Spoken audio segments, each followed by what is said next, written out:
Os foloa taimia ke tau kamata. Kau ke tari pe. Ka i taim tatau ko e tau lot kamata e whahau ko ia e whaifikau sione ni sanitolu. Ko e whaifikau pure ia e sea suesiriana tau atai na tonga o hapai. Pea hiri ai whahau ko rewa e rea tari e tarita sākopo ko e OIC e potunga au e takmamata pea mo wholau ewa vai whanua hapai. Ka hiri a te tau hoka rewa ki whaari ari make. Whaari ari make ko e ni ko e misa pai masania wanoa wa tolu wanoa wa wha. Aia ko mere a whenga he lotu sika. Korea peke ke te teu mai peke wiki he whakau hoko e tau kolokalama. Hiria e whakawhi iloa ki rewa e tau kau whakamau ko ki he pōni, pea mo e tau ongo ātita, pea e hoko atu rewa ki he e tau kolokalama uluaki i he maai kau misi. Aia ko e wheau i tari whehu i en ai kau misi, pea tau kamata rewa ai wheau hi. Kata ko e whahoko atu pehia ai pāre, ma e toko taha ko e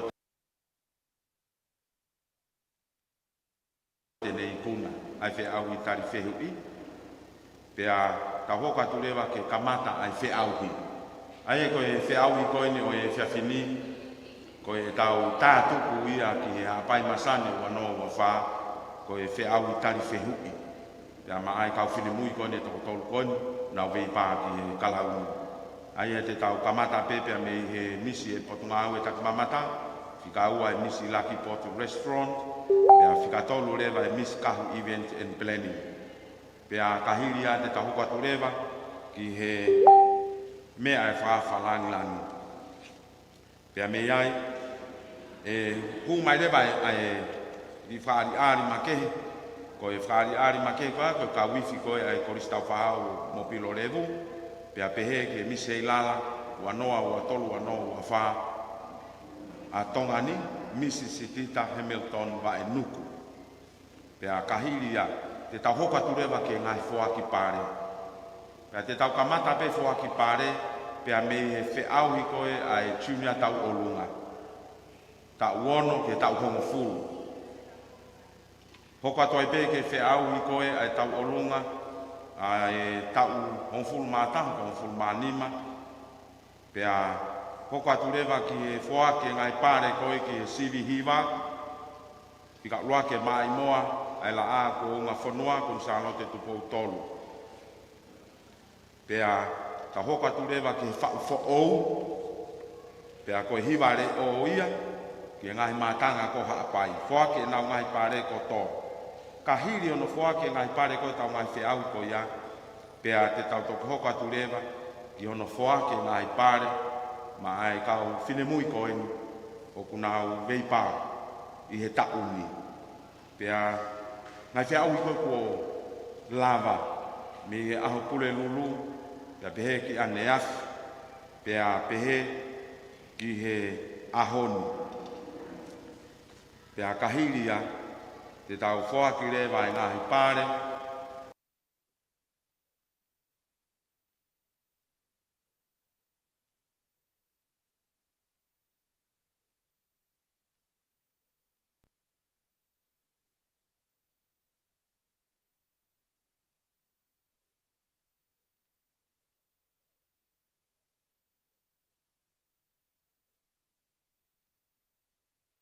pea hoko pea, e whaifikau sione ni santou, pea tau tātuku aki rewa, ai whasi whakawhonua, pea hoko rewa ki he whahoko ai nahi i mista, o he eik whalangangi, pea mo he kauwhine mui koina.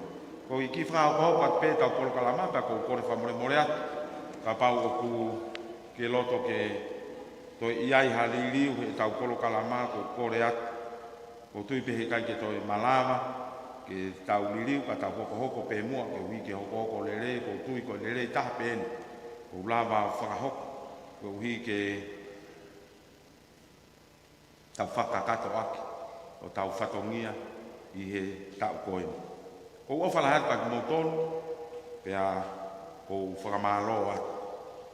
E kai ke ui atu au he taimine kau hiwa mo ki nao tolu he tau olunga na ui atu pehea ko ke hanga koe ke tawhaki nai tonu ke mea mo mea mo mea nai tonu ke pehe, nai tonu ke pehe ka taki tau toki whanongo katoa pe anai ko uhi ka e iai pe kau ngawe ko kau ngawe ni ai ko tu ngawe tak mamata mo fulau ewe ewa te nau takai atu ne ui atu pe koe te nau takatai atu pe o wakai i koe ko hui ko taimi koe o e ui e mau pare o tau i he feitu peta. Ko hui ke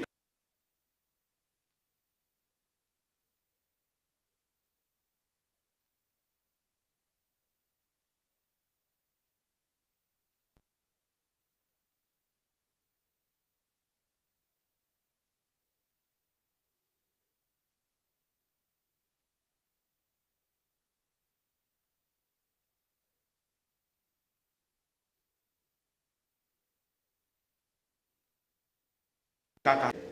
Ko hui ko e polokalama o tau la kai mai e aho e ua tau situa ki ai. Ka tau tari tari ki he fiafi whakakoloa ko ina.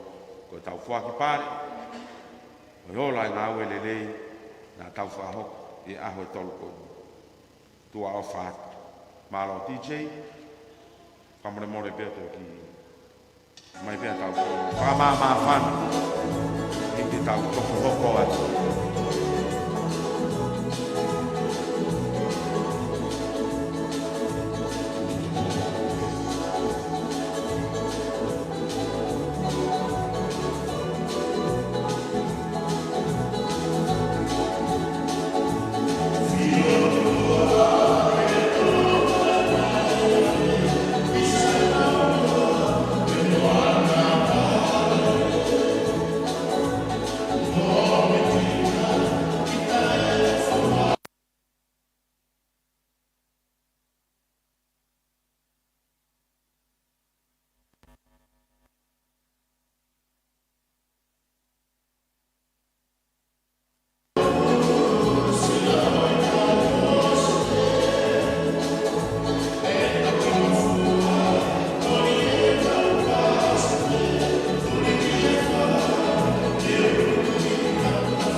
Fasi pesi la tuku i manono ke fangu malingi i waha akolo nenganga tua alaha i he loto ka e tupula ki o fai he moto ka fai ngata ape fai o fua a apai toko o mai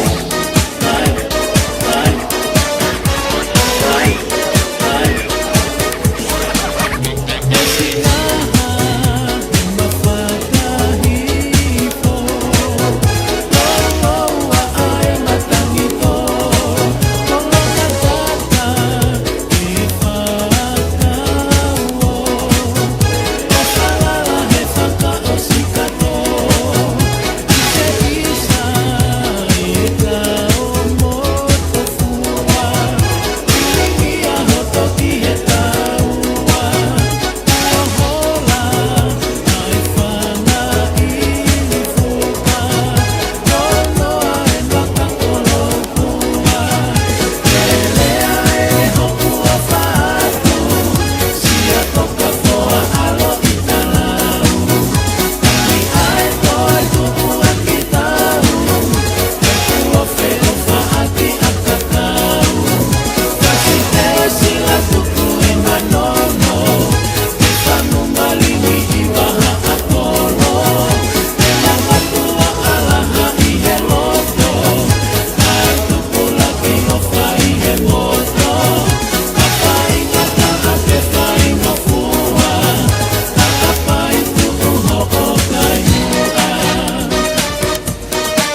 o li sta fa pilo le ko le fa mo le atu pe ka pa o ke fe ma o sea ka ke me mai pe ki lo tonu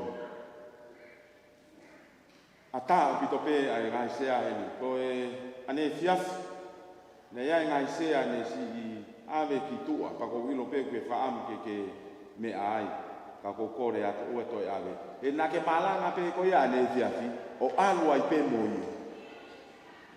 ko kore ka tak ka pau kai ke ihe ni ko na ke alu mo sea o kore fa more ka ko winga ni ka kina tu na alu mo sea ya ka pau na ke ka ta ko mo to o atu ha sea fa fo ki mai ko sea ke nga ke tau fa na upe mo tau to malo e ofa ai ko risi fa ata mai na nga mi nga we ya pe ki holo ke tau nga we aki ha pai no pe a wi ko ma ko lo pe ya ye me ko ya ta ko to kau ka to a pe ya ka hu fa pe mo ko ko fa mo mo ya ko re ya o ku wa ta ki mai pe me he puri a ko mo ni ka nga we mo ya ko lo to nga ka ta ki ka ki to fie ma ke ave ha sea ki tua o ma vahe me loto holon yo vi ko ki nau lau atu ya neu fu ulahi apito ave ko hoko pe ko kore atu ki o fatonga hi fo e tau kolo kalama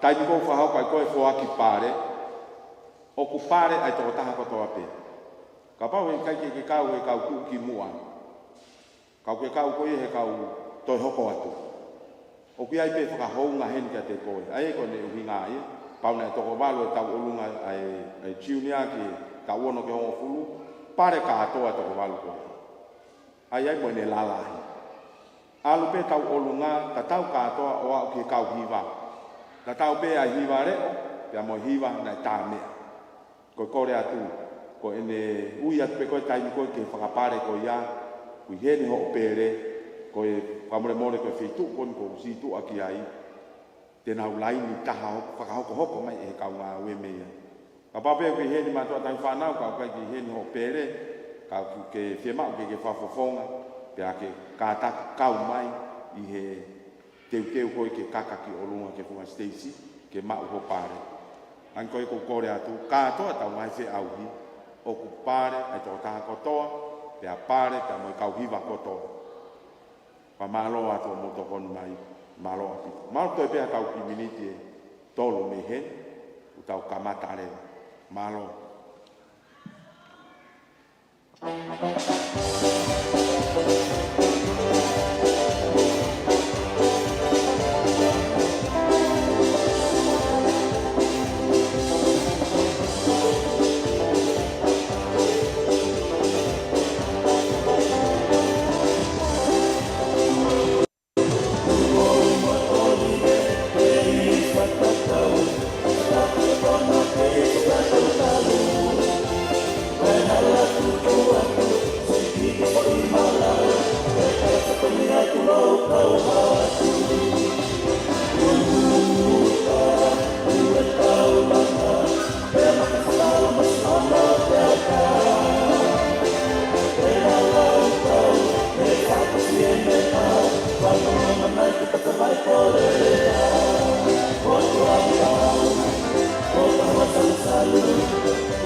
Patulonga mo afia tuang ka lo tong. Tapu mo hawo o tutong. Kintu po wono ya ku kei virinia. Ai fuka o no tuong. tapu mo kuini na nasi pau ua. Mo whare o haa mo heo. Tapu ki e whakawhalang o ku me a. Ka koe e ki ko wana vai whanua haa pai. Toki tā pita whaiwa tau whakafua. Tapu mo heo e koe whanua. Tapu mo e minista o e potunga aue tak mamata mo whalau ewe ewa. Ona bo, toki tā via mi lātou. Mo si ene kau ngā aue. Tapu mo e kau whine mui. O kuna au vei pā, ki e kalauni o e misa pai masani. Ua noa, ua wha. Tapu mo e misa i lau. Ua noa, ua tolu, ua noa, ua wha tongani. Misi Tita Hamilton. Vai nuku. Tapu mo e misa pai masani ua noa, ua tolu, ua noa, ua wha. Mere a whenga he lotu, sika.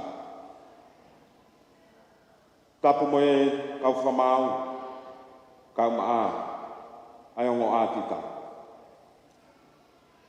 Tapu mo ngā ilo ta whare katoa, o e oto tongani. Pia ke a ua ta te kinau tolu, o ku me amai, pia me i he ope. Tapu atu. Mo ka wa ai ko to ape sola mo habulang tau lo no pe kere kere o lotu mo ya ko ka ko holo mama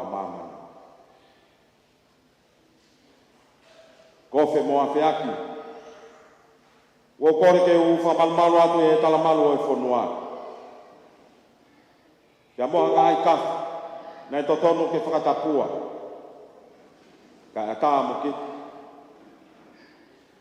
whakakato atu o ku whatongia. Ik whalang lang. E whiati whakakoloa e ni ka te tau tolu. Kau hi koe tolu i aho e ho mea hen. E whalang lang i. E ku katoa. Ka koe katoa nga aho vai whonua. Whia ai i o mea mai e whiawhini. Ka maa ku mo tolu ko toa pe, o mo mea mai e whiawhini. Mālola, whawhitai te eiki, e taulama kone whakaho, taulame mo nuai, e whiawhakoloa kone.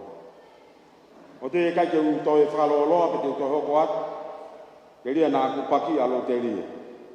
A te tau hoka tu rema ki e lotu ka mata o e polokalama e whiawhikoini, te u whakawhi ai e whaifkau, sio siua tau ataina, ko i whaifekau sea o siasu e siriana tau ataina o tonga o haapai.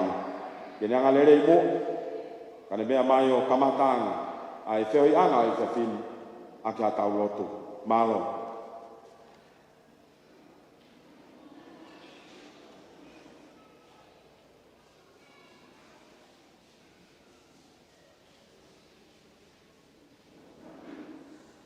Kamata e tau lotu, kore atu hena ki tau kamata ki tau hiwa.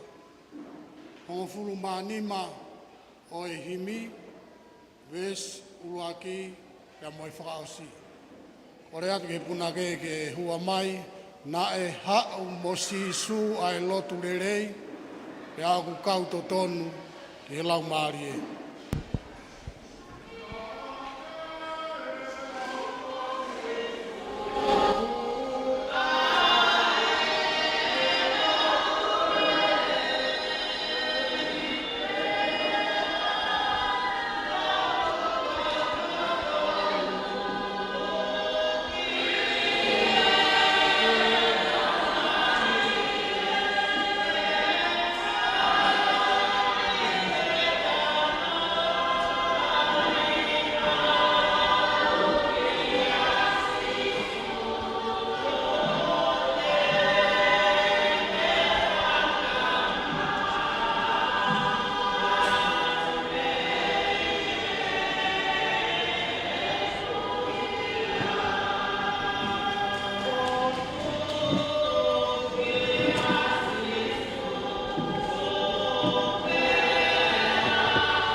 se taha koeni pia me he sāme o e ahoni, sāme ua hiwa, vesi ua, i whai ake ai tau lotu whakawhetai.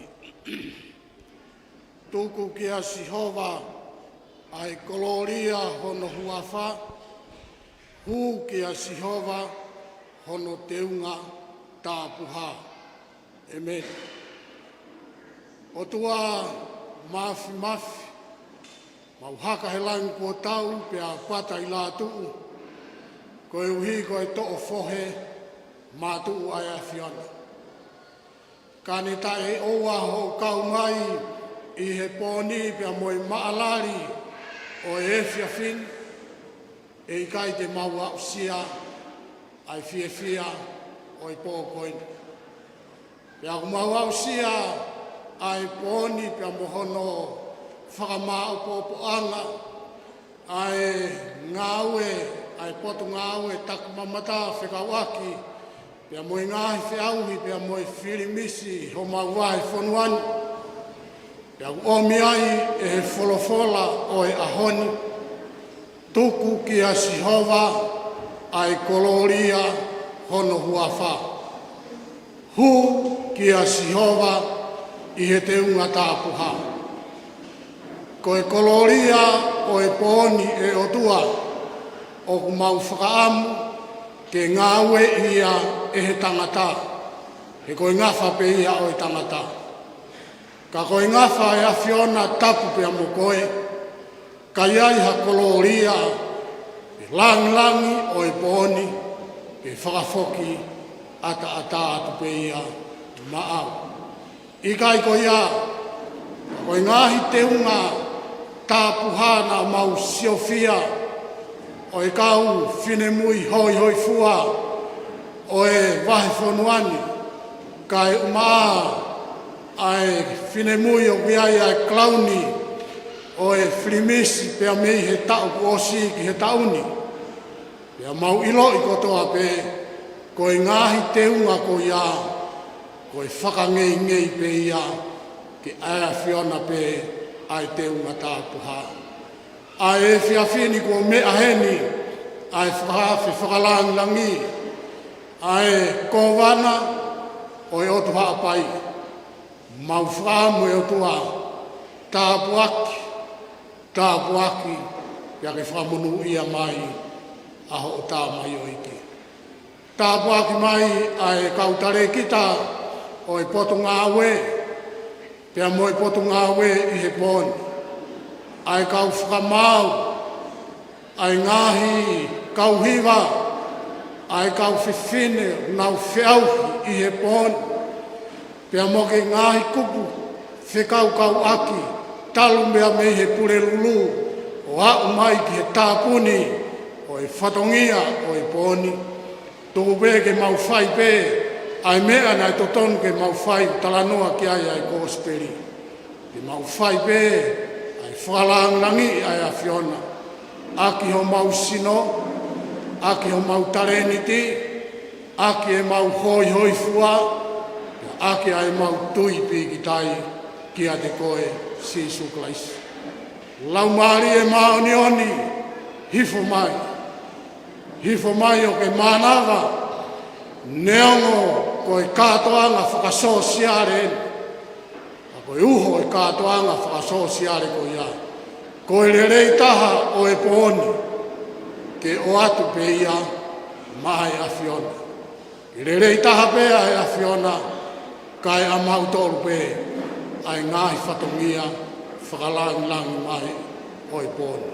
E o tua mafu, ai toenga o e polokalama o e pōni, o ku maulotu ke tataku pe e he laumari o e a whiona. O ngona paketari, ai lotu moe hu o mau hake atu, i he whiawhini. Maulotu o kore ai ngahi meani, ia te koe Sisu na ke ako mai, ka mau ka lotu, pia ke mau pehe.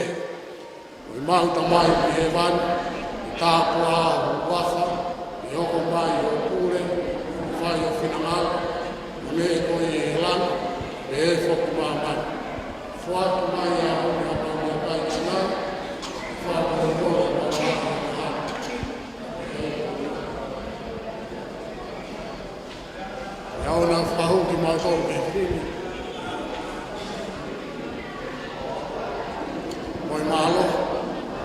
moria o taingata kia taingata e mea.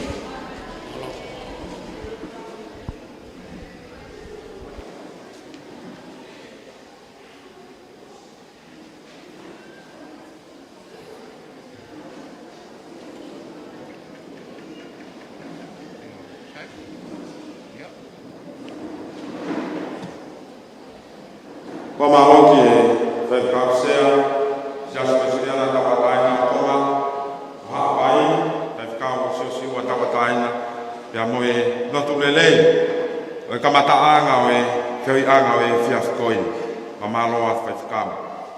Te uwhawhere maheri ai, Mr. Rita Sakopo, koi OIC ai potu mawe takumamata, mo whulau ebe ema mai whanua hapai, kene whahoko, ai rea talitani mo tau tolu. I he houana, malo.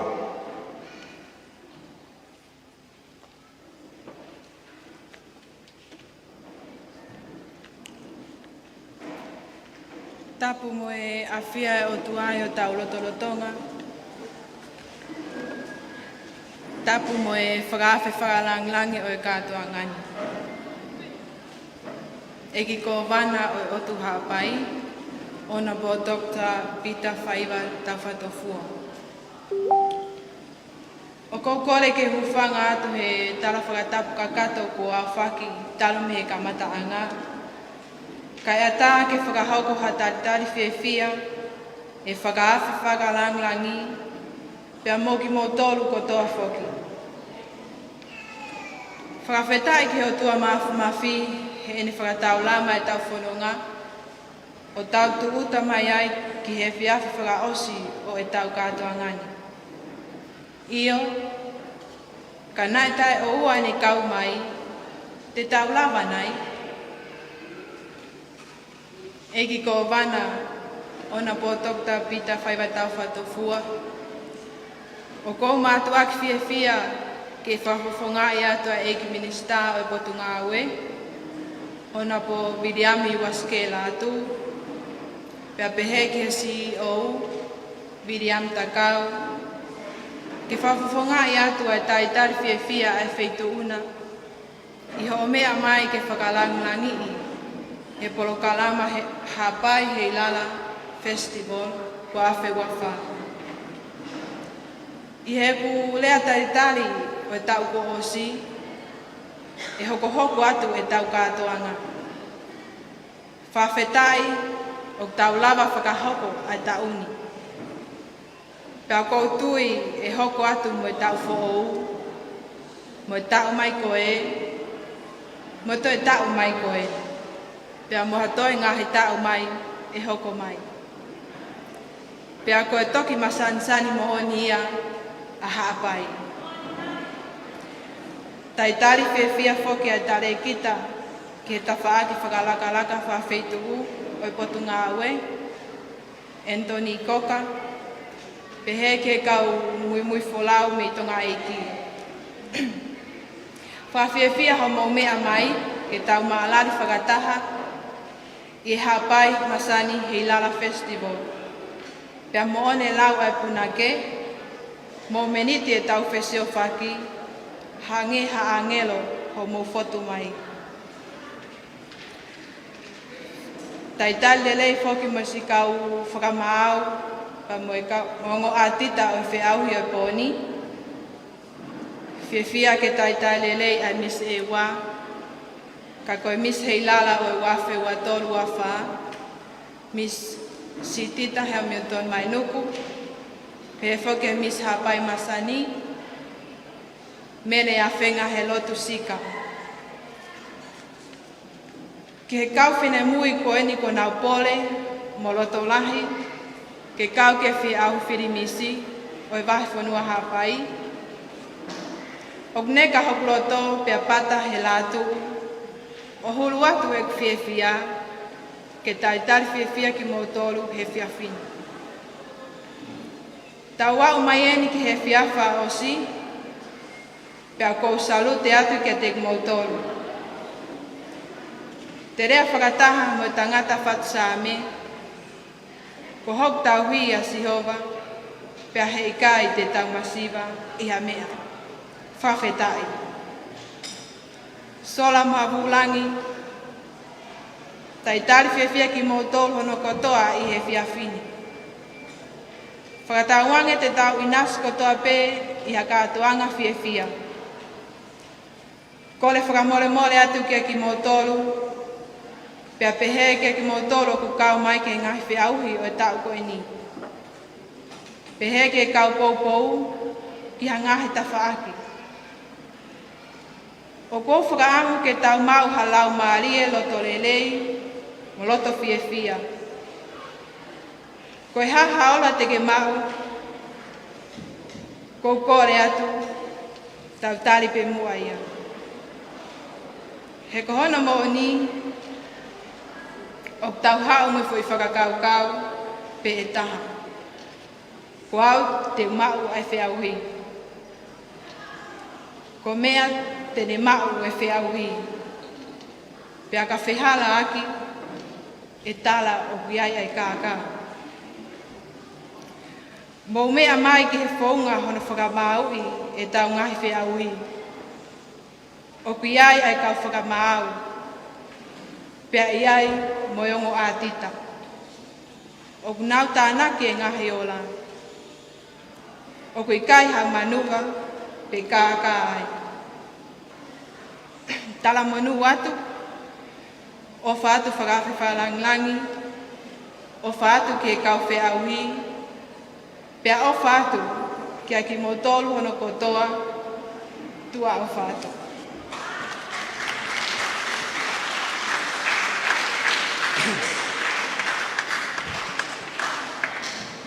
Wamalo ki he o aisia ko tuata ka mamata pia mo whalau e me e wā, pia mo e rea tātari o e hoa koi, Miss Tarita Sākoko. Malola, e malo e whamanatu mai. E mea kutotonu ke mawhau. E whalanglang, ka whiawhia te. Hapai masani e no kākā, no men, no women. Malola. Koe te tau hopa tu lewa ke ki whaariari ma kehe koe ni e whalanglang. Ke whakahopo atu moa e ka wifi. A e korisi tau whahau pilo lewu. Kore at peka mau os maa mai. O tui peo ma kātari atu. Ke wike whakakato a e ki whaariari ma kehe koe ma te koton. Kore at ke whaiwhi. Ko wakai atu os maa mai na mai nau nau. Pea me he matapāte te uke nau lava mai ki loto. Mālo ko mau pe whamore more lava mai leo. Koi. Koe taha mene ngahi whakamaa whana o hoko e whiawhini. Wa whalanglangi. Kau hi koe tawa usia e aho koe na e tai alo aloa. A kau hi koe ofa. Ai otoa e te kautoro. Ne kei o mai ai e whitu ona. E ke mea mai, ke lawa ali lelei, ke whakakato ani, ano whalangla ni o whatongi. Mahalo. Kore a peko taimi koe te mau whariari ai ka ke ki whaloro o sipe. Tuke ka pau ke mawhana koe, mea mai koe o mawhana. Koe kei kore a kupe, whamore more ko tau lai sea, o kai ke toi e whiema, ke ame ki tua, whamore more, koe ngai sea ni loton, mo lama mai ki loton ke tau kau whakaha heni. Koe uhi, koe ki nau nau pēni ai polisi, o whaanga e tau whaanga. Koe kore atu, mo tala me fua mu, o tokoni mai. Koe uhi ko ane fiatu, na ake lama atu koe ki ame hiri a kātoa ngā, mahal pa sea ki tō, pe whaanga ake lama atu koe moia. Koe kore atu, koe ki mea ngā ue pēna polisi, wahoko ake nau ngā ue te ape heke ake kautonu, mai whanua pai ngā ngai kātoa ngā whahoko ni horon, o tau ngā ue ake mea ngā ue. Kore atu pē, o ki kai ki te ke mau, iai whaamu ke tupe ngai sea i no tonu, malo a pitu.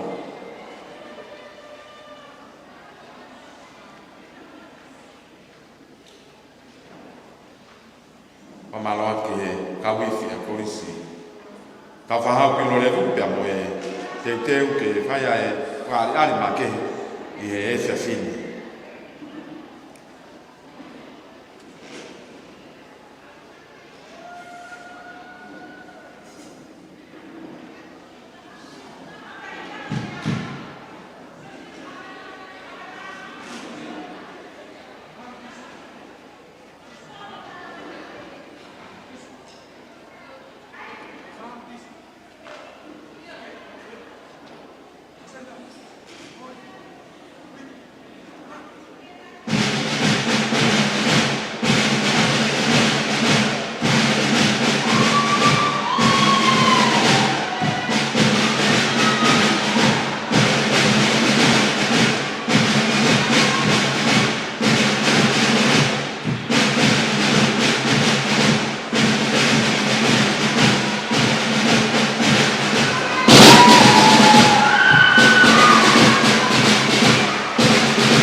No.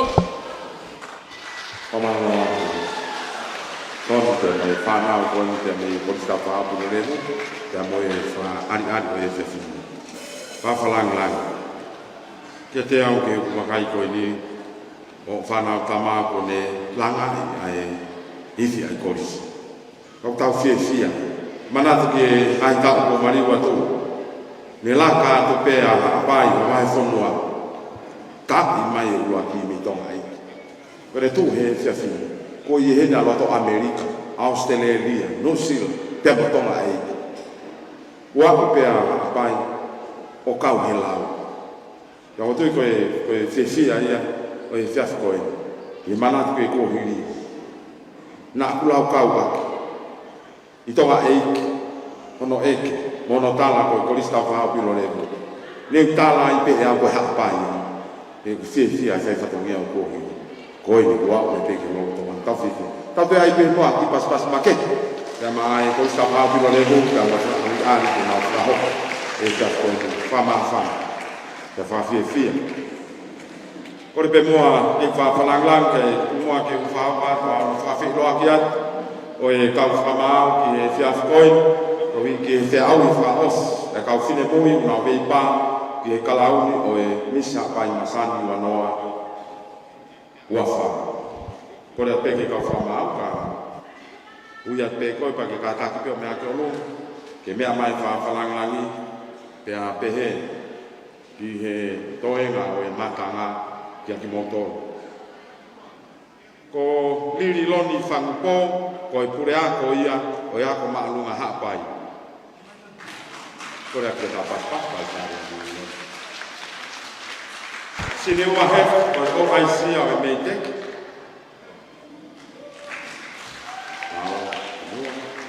Pea mo te pola siare, ko e pure ako ia, o e koulo, middle school. Ko e ongo a tita i e whiawhini ko tau fo o vi mahi ko e pule panke PSP. Alo, pea mo maile naka ta me e potu mau e tak mamata pea mo o lau ewe. Ko maloa. Ko e tau whiau i koe ki e whiawhini e kalanglang ko e tari whehu ia koe e kau misi pea ko e pare ki a e u tahape. Ko cash prize, paanga, e ni mangeang. Kore a tau pas mai mo, yo hui ko e pare ko ia.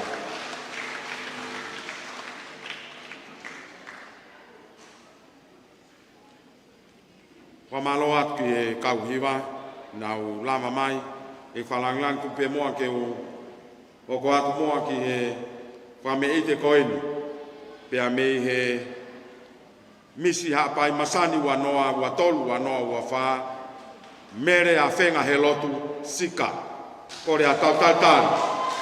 Ai whine moi koene o kune kei puke, ai kalauni o e misi hapai masani, wanoa, watolu, wanoa, wawha.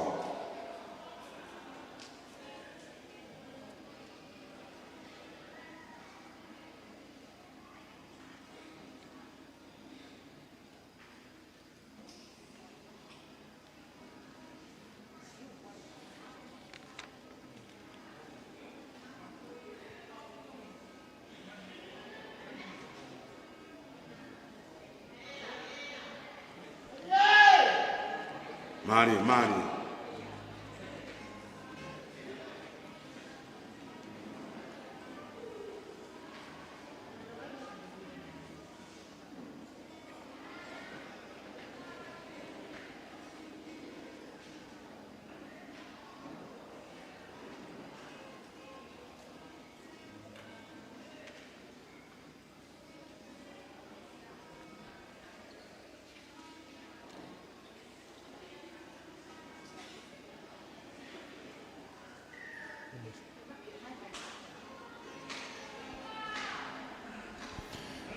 Ia unga Stacy e tai mini o ku o tonga ia I kauta ko ia tēnau o mai ai whaerari makehe ai Miss Heilala wafe watolu Misapai Masani mere a whenga he lotu sika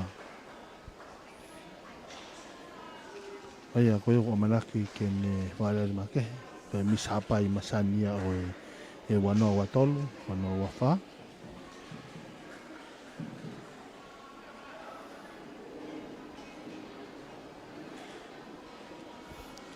Ai ka ku rotonga watonton he kauta e nga ni lea.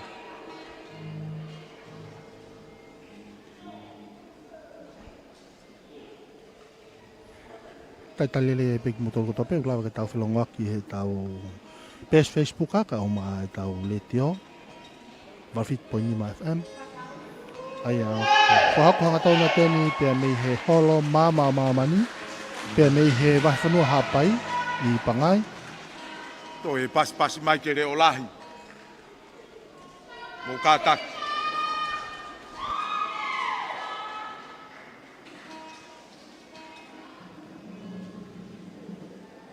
Mise lala o anoa, wa tolu anoa, wa whama e hapai masani.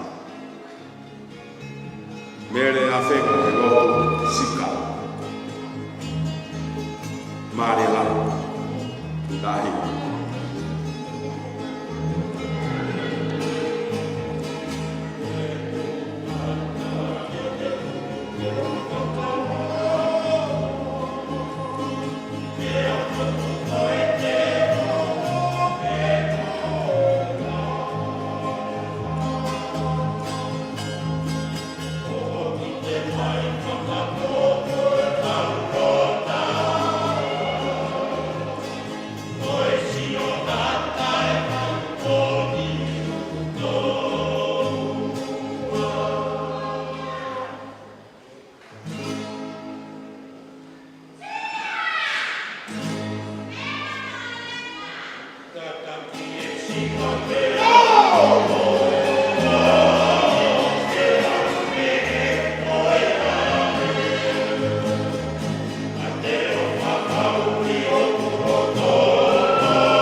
Whamaloa tuki e nisi. Hapai masani wanoa tolu wanoa wha.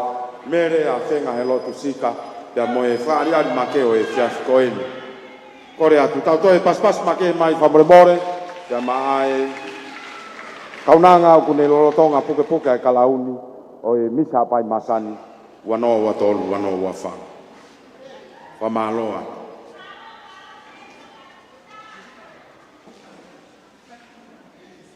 Te tau hoko aturema ki e tau polokalama, e whalanglangi ko e whe au i whakaosien. Ai kau whine mui ko ene tō tolu, ko nau mei pā ki e kalauni, o e misi hapai masani, wanoa wawha. Ko nau whe au i whakaosi, ko e tari whehu. Pea tūnga ia i hene a kau te whine koeni, ke hui ke nau whai a hono whakamau, o e tari whehui, o e whia whini. Pea koe kore atu pē ki e kau whine mui koe ni, koe ne ui atu pē koe, ia te ke kātaki. Lamahake ki olunga ke Whunga Stacey, whakaongongo mai ai ki e kau whakamau, kana hoanga o atu, o mō whehu. I whalanglang koe, mea kuru mau he motuani heni, nau takai e ua, ai whe auhi. Pea te nau hoko hoko pē. Pea kore atu koe ne ui atu pē koe, pea ke kātaki. Ka ke lama haki ki o runga. Ie maika, taritari ai ki o wheu. Ko tau wheau i tari wheu i te tau kamata, pea mei he misi, potunga au e tak mamata mo whalau ewe ewa. Ilai sipa, vao polohiwa tamare. Ilai sipa, vao polohiwa tamare. Rio, kung oske pa ay gihato, may kakunag ari ko kamao.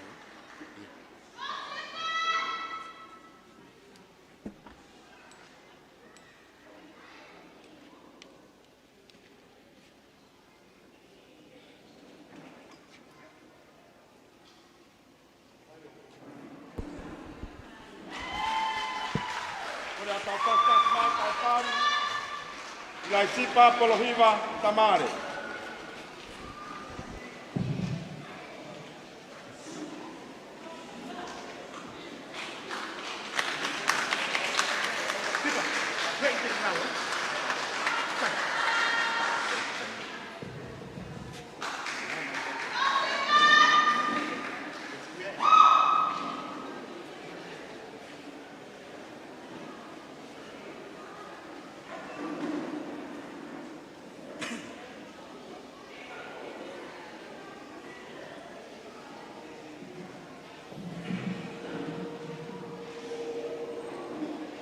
Miss pake mamata mo folau ewe ewa.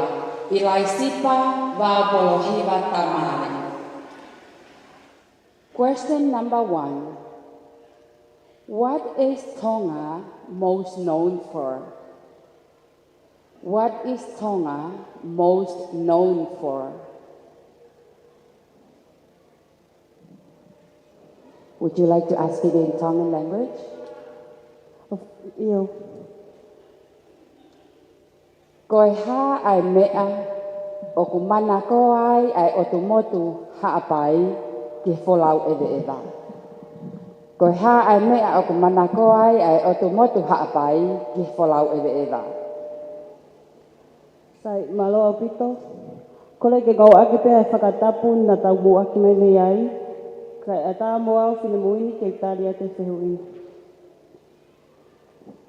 Koe mea o ku mana ko ai tau tau haapai ko la wewewa. Ko e tau mātanga ko heni. Aia ko velata, ni ui hospital, pepehe, ke kolosi. Whamatiri.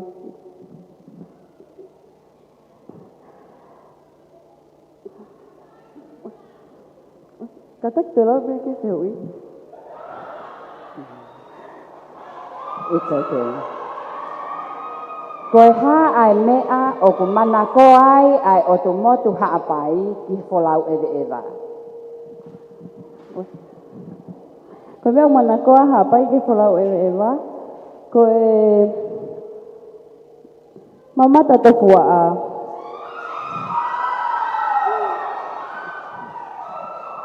Pege tau ngahi mātanga. Kolo tau ko vela tā. Nu ui. Pamo tau one siliva. Koe be malo. Thank you.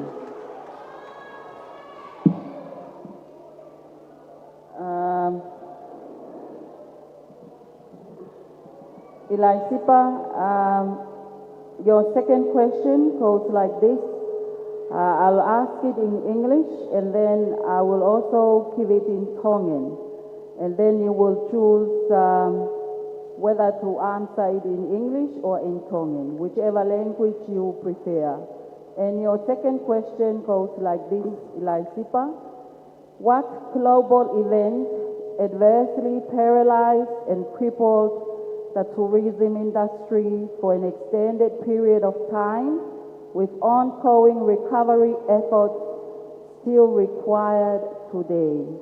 I'll repeat the question again and then I'll give it to you in Tongan as well.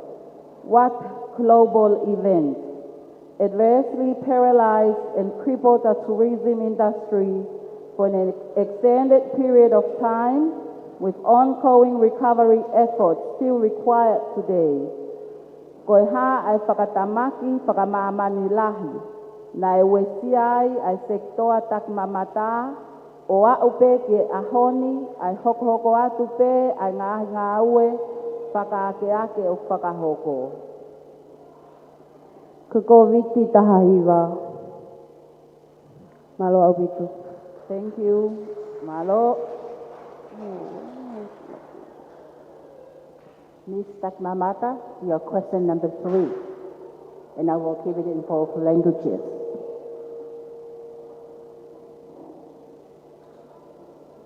Name the most evident negative impact of climate change in the Ha'apai Islands. Again, name the most evident negative impact of climate change in the Ha'apai Islands. In Tongan, koe ha ai whakailonga mahino taha o e wesia tamaki he whiriwaki o e a i he otu motu Ha'apai. Teu toe ai atu. Koe ha ai whakailonga mahino taha o e wesia tamaki he whiriwaki o e a i he otu motu Ha'apai. Sai malo bito. Ko whiriwaki ko e a wesia ko Ha'apai ni. O kawai ai tā one. O hokai ko e deforestation. Tamo e laku vewe ko i tahi. O hokai ko e uri e atakai. Ko ia be malo au pito Ilaisipa. Malo aku kia Ilaisipa vao polohiwa tamare kia mo ene tari te hui i e tia ko ni malo au pito mis tak mamata pia mo folau eva. Kore a tau ki pas make mai moa pia maa Ilaisipa vao polohiwa tamare malo au pito tari te hui lelei. Te tau hoko atu rewa ki e Misi no koko misi Lucky Pot Restaurant, Fipe latai hore wa pinau. Teu ki ene tari tehu i. E whalanglang ko e tehu i na ulawe au i kia nau takai ku o ua, takou takai ku o tolu. Ai tehu i he tuunga koe ni, koe kau whamau te nau tehu i. Ai ngai koe tehu i takitaha. I he mis takitaha. Kia koe ne lama pe ia, koe ne osia ene takai a ana e koe na ulawe kia ane nai. Ai koe kamata ni Miss Lucky Pot tau tari mua Miss Lucky Pot Restaurant Fipe latai hore wa ma na pinau.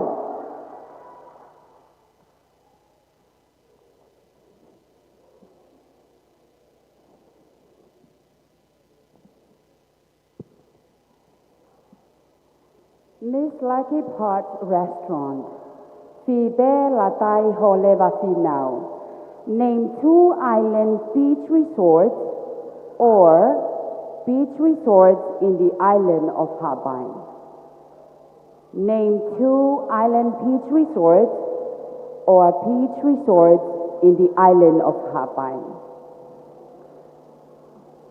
Whakahingoa mai ha pisinisi whakataki mamata e ua o kutuu matātahi i he otumotu Ha'apai.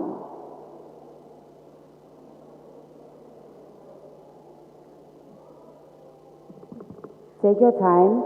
Whakahingoa mai ha pisinisi whakataki mamata e ua o kutuu matātahi i he otumotu Ha'apai. Sorry, o taha sehu e taha kātai. O iape, lai keke tupake au I Ha'apai ni kātai. Nā ngope koe ko whāmili Ha'apai ka. Sorry.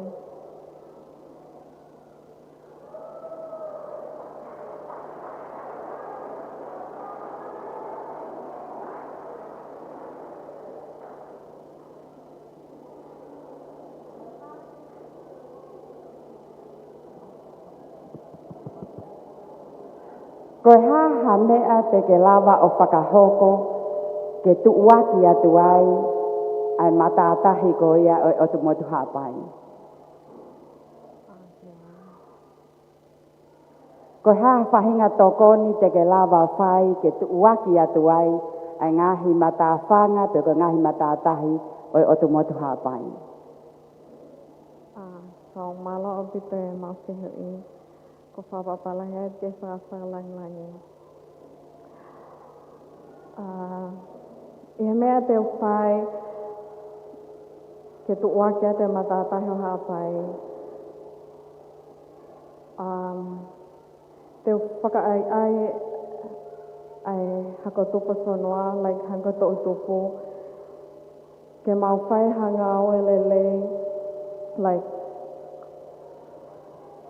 hange koe ni, ko Ha'apai ni o ko lahi taha, o ko whika oraki taha ia he. Ka hoko mai ha whakatamaki hange ko tsunami, o ko lawea ngō fua ia ke au hea. So teo, whakai ai e to utupu ke hau ke mau alo, to ai tongo, to koni ki hano puke puke matātahi. And koe hokope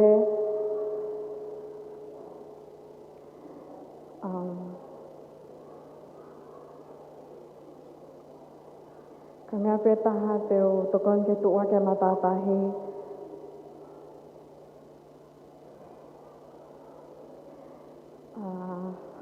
sorry, kai ape malau.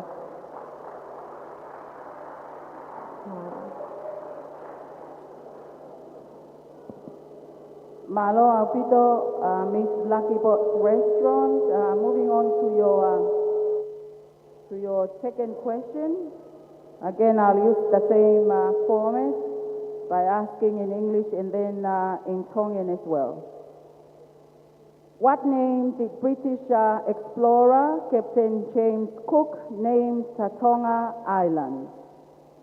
Koe ha ahingoa nai whahingoa aki e Kapteni Cooki ai Otmotu o Tonga.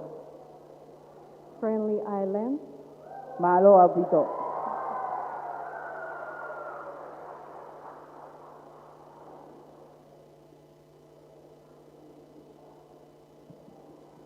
Your next question, Miss Lucky Poti Restaurant. Name 2 islands within the Ha'apai group that has volcanic origin. Name 2 islands within the Ha'apai group that has volcanic origin. Talamai ayongo motu mo ungaasi e ua I Ha'apai ni. Kau tuyu mahino lere ya te whakatonga. Talamai ayongo motu mo ungaasi e ua I Ha'apai ni. Honga tonga mo honga Ha'apai. Malo Alpito, Miss Lucky Bot.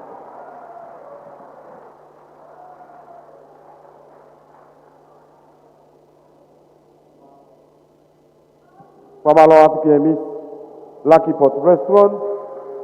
I he ene wholokalama tani te wi o pipe, latai, horeva, whinau.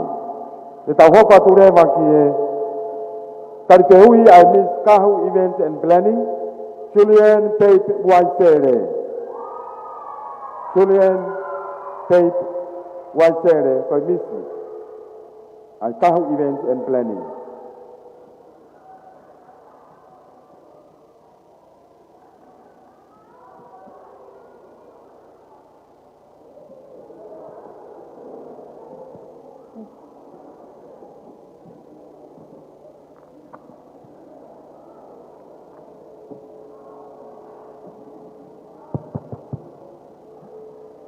Miss Kahu Events and Planning, Julian Babe Waisele. First question. If you are selected the winning Miss Hawaii 2024, what would be your first advice to the Ministry of Tourism for improving the organization of next year's Miss Hawaii Lala 2025 contest? If you are selected the winning Miss Hawaii 2024, what would be your first advice to the Ministry of Tourism for improving the organization of next year's Miss Hawaii Lala 2025 contest? Kapau te kei kunai ai whiauhi Miss Hawaii wanoa uawha, koe ha ho o uluaki whalei ki he potu ngā ue taki mamata, ki hana whakalelei o i whakatuutu upolo kalama te auhi ki he tau fo'o. Malo au pito, kole ai pe ke uhu whangai pe i he whakatapu ko osi, hono whakatapu atu me muani, kai atake kaung nangani ke tali ate ki te hui.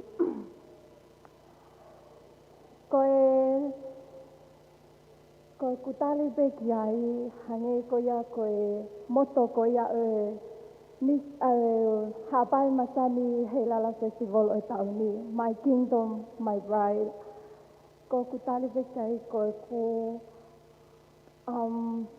ke hanga e he potunga o e taki mamata o whauhanga he tu uaki pe koha ngā he whaunga tene lava o whaka ai tau tupu.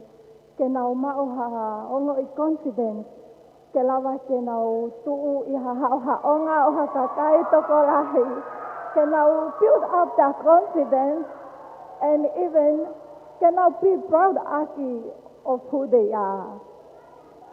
Plana wo mai o show off their beauty and also their confidence of the mouth. Mahalo ko ia pe malo. Thank you, Miss.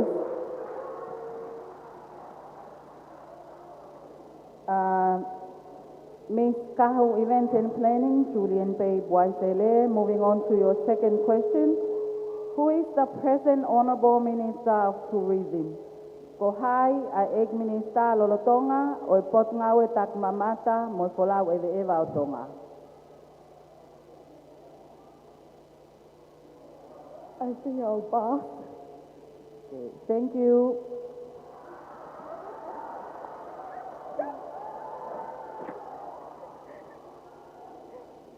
Misi Kahu Events and Planning, ko se hui hoko, koe ha ai mahina kamata, mo osiki ai e to umamata to fuaa.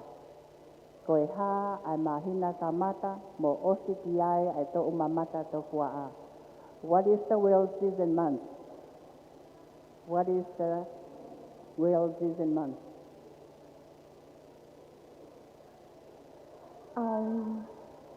Ko whē mahina o kukamata ai mamata to fuaa. Mo osiki ai.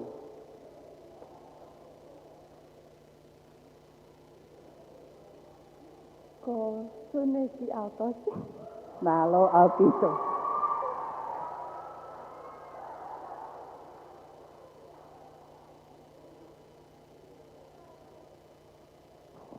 Korea toto ki pas make mai mua pe mai Miss Kahu Events and Planning, Julian Pape Waisele, malo apito.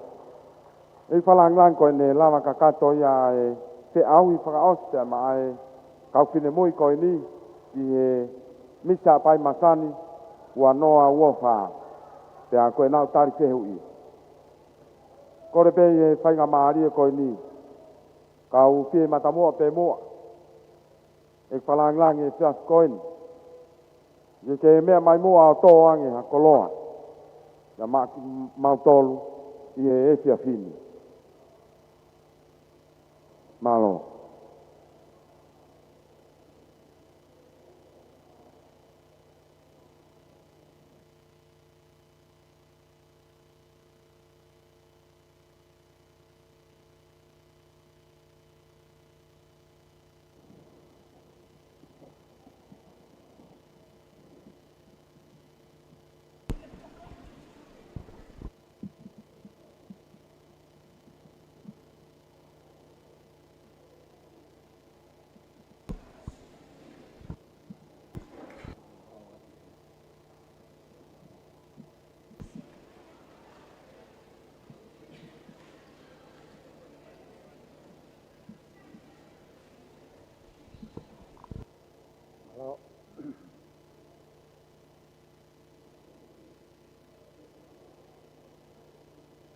Tapu mo e asio ai o tua mas masi. Tapu mo wei. Tapu mo kawa mo ngane. Panua lo fanga. Kau mai o tuha pai. Tapu mo kofe. Mua veaki.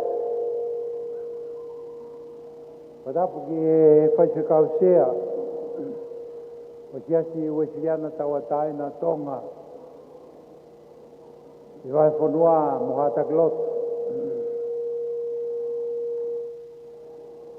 Tapu me tare kita e tak mamata, mo ni kau ngā ue. Padapu atu ki he kau whamau, o koe koe kau whamau koe ko ni, ka koe kau whamau me ngā hipo ki mua atu. Kau wai mo ki nau tōru. Patapu ki he mistonga, ua ase ua tolu ua wha, kai umaa e misi hapai, ua ase ua tolu ua wha. Tapu mo e kaufisine, ko nau tū mai, ke tālangai, ai misi hapai, ua noa ua wha. Patapu ki o tau kāinga kotoa, ko mōlawa mai ke whalanglangi, ai katoa ngā misi hapai, hei lala hapai, ua noa ua wha. Te tapu mua sola, mua wulangi, o kau whakataha i e pōni. Kai ata ke whai harea, ke whakafofongai, ai wai whanua hapai. Ulaki, ko whiwhamalo ki e tare kita tak mamata, ki hono whakakau a hapai, ki e kātoanga, misi hei lala, wāse ua whā. E whamalo atu ki he kure, o tak mamata hapai, mo ni kau ngā ue, i hono fuesia a ngā hi whatongia, ko tau kokosia i ahoe tolu koe ni. Ko whiwhamalo whoki ki he e masi tā katoa a mamani. I hono takitaki rere e tau katoa ngani, o au mai ki he whiawhi whakaosi koe ni. Ko kore ke tare kita tak mamata, katake o a ngalo, ai whakapālangi o hingoa ho potu ngā ue ko ririu he MC, te moe ne kau floa sou, ko e pos mamata. Ko e pos mamata ke whoki atu moia ki tonga o whahauko atu ki he kautaki ai. Ki ho malo ki he kau whakaverevela e tau ngahi katoanga whakavahi whonua. Nā kupehe e toa haapai i he pūre atu a Tela Kaisinga, langi vi mahi, te au pehe ko hono ngata ngā ia.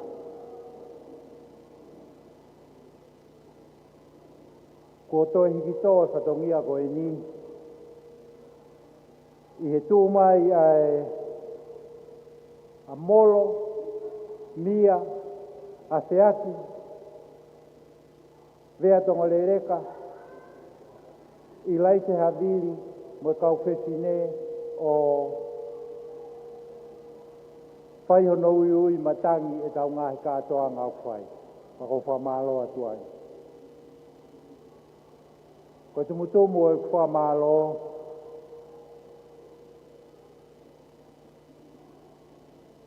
i kau whesine,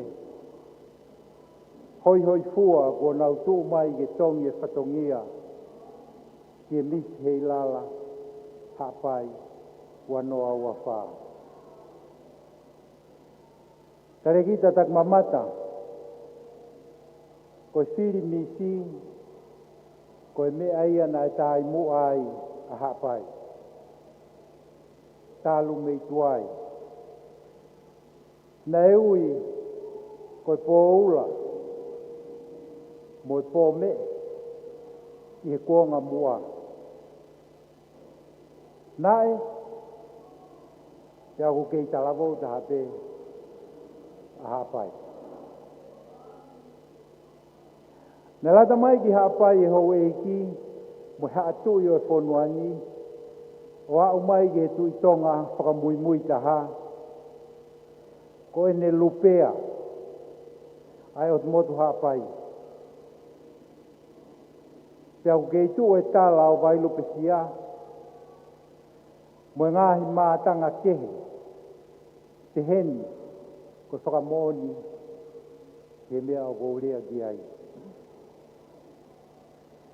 Nā hāherea e pūre taki mamata hapai i he pōpule lulu na kamatai e tau katoa ngā.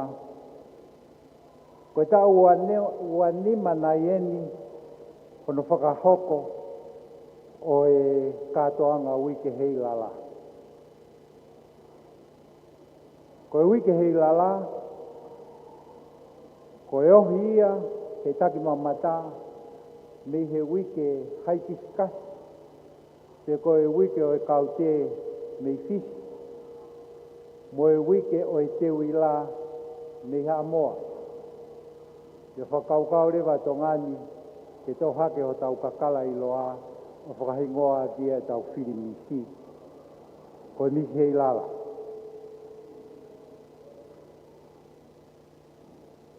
Ko e katoanga,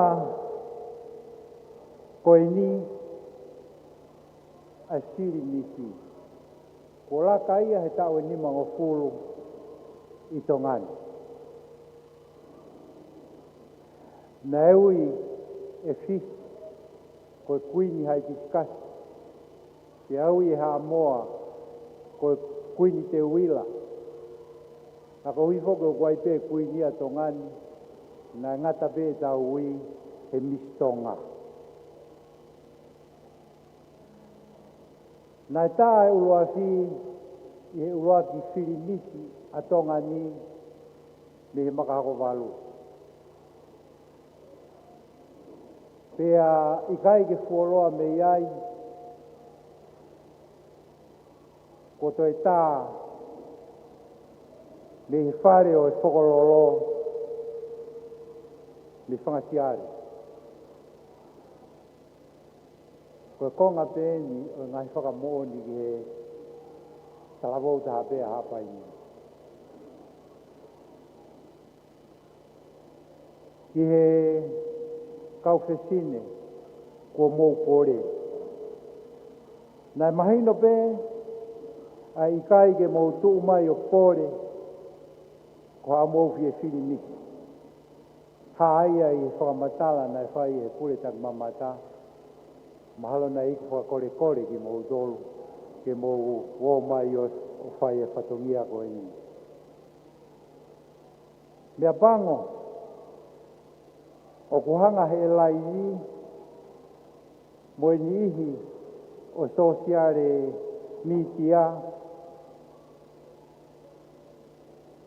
o pore ho mo fie siri nisi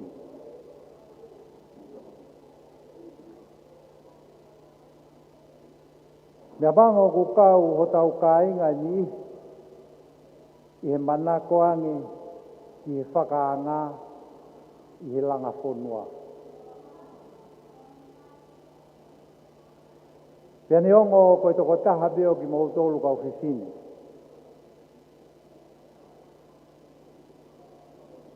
E whaki kia i ai kalauni o e pōni, ko mou toa kotoa. Pea ko mou ikuna ka whakafu, pea whakaofa ofa, a kātoanga ko whakahoko. Ko ki mou tolu, koe kau ikona. You all are winners. Ko hoko ho mou kau, he lau, moho mou lau ki e kau, ko mou lolo tākai, ke whakamani atu, ho mou whono ngā i toenga ho mou moui. O hu fie o atu, ai lau, oi lolo ahi. He o whiunga tonu ia, mo ki mau tolu i he kātoanga koe ni. Kau whiwhine, koe na o lolo tākai. Koe fui whangu, whakawhunga.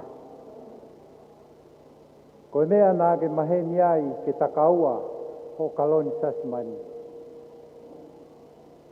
Haha mai hao sisilanga kari. Ke alaha o ka malu e sia. Pea tūkua mai a whetaulaki. Pea teki vare sia vulangi. Ka mou ka taloto pea o kungari. E koe se tine koe o hapai. O fatu.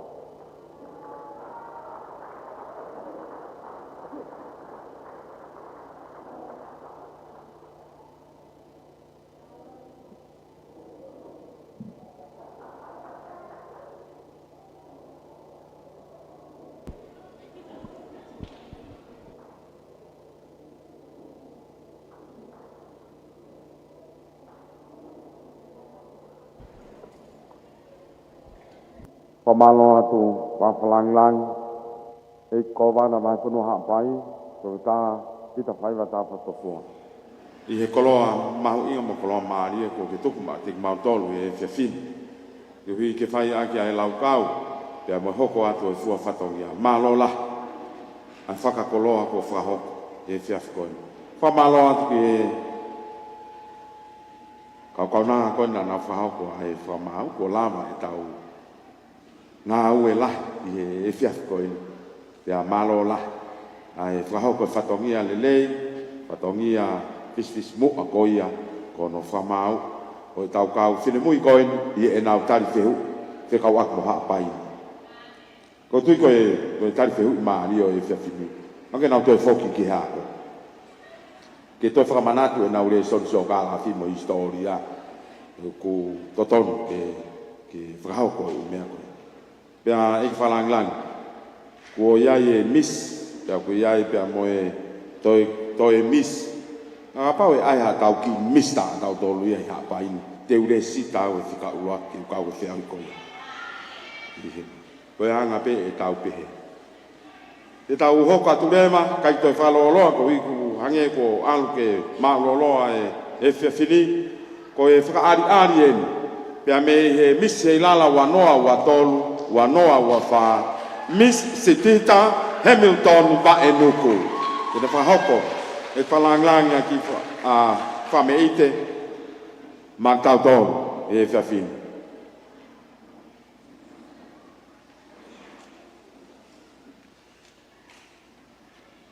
Kore atu ke tau taritari a mise ilala, wanoa wa tolu, wanoa wa wha.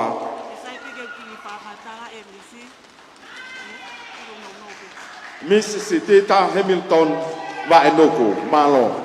Kore pe whainga maari e koini, ke uangi ki e whae koini, ke ne wha ki ulame no pe, ka waki pe amoe, mise ilala wanoa wa tolu, wanoa wa wha.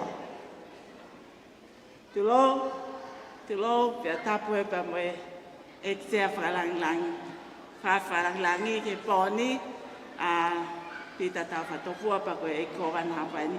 Ko ki i whea tōpe ke whawhi e loake te ki whire motua koe a kune hoko koe misi hei lala. Koe ki i whire motua koe ni koe malele mai me he motu mamao. Pe koe a kui loa koe a koe punga vai lahi pe koe tāki moe aka.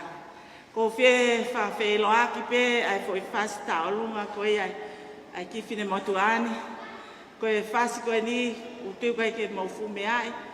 Koe whaui ai tangata ko moeak tākai, pena iloa pe iho mau motu ko maasila. Pea koe ne whau koe ni, nei whikau aki ia, pea moe puna koe ia e awhi, i he motu koe ia ko niwa. Pea whetukutuku mai e mau whangakui, me he motu koe ni o nau sinofo e motu koe ia ko whungafonua pe ko eua. Aia koe ingoa pe o whai whasi koe mōwhia. Lewa e lea tua o whāti.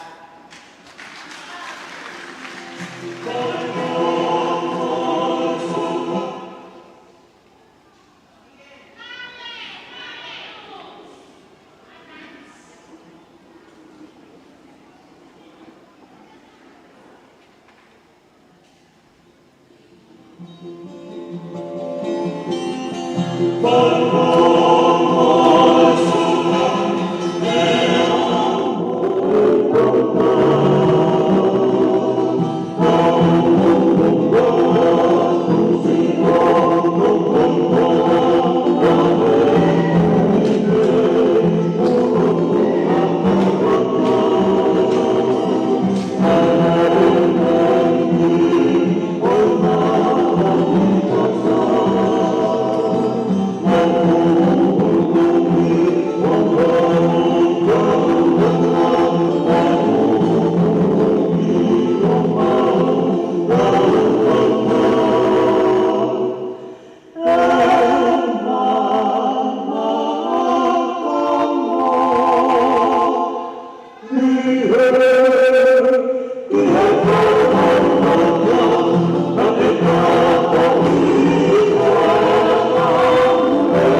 Heilala wanoa wa tolu wanoa wa fa misitita Hamilton by nuku pia moe frame ite fa malo at ki ka fe fine la fare ma fan ko fra hoko he fia fini i kai ke to fra lo lo ka te kore atu i fa nau na nau kau ke ngai fe au hi ai chiuna tau olunga mo ka ta ki ta wono ke tau hongo fulu grupu luaki ia pa ko grupu no wa tau hongo fulu mata ke hongo fulu mani ma mo ka taki lama mai leva taimini ke ta fa ki sitepu ko ni ko iai ke tari atu ke ko ma mai pepe ko fa fonga ko kamata ia foaki o tau ngai pare ma to ta fa nau ka taki mo to ko ni mai ka pau pe pai ke i hene e fe lama pe ke kore mai ke kaunga aue ai potu aue tak mamata ke tolo ia tupe e falang lang fa mo pe mo kai tuk mau ki fa ngamari ke fa ma po mai fa nau kai tuk fa hoko atu fa tongia ke feito on mukataki luaki ai ha u ka tuk ai ta fasi DJ famre more tai ma fas ke wi ke mau ha wak malo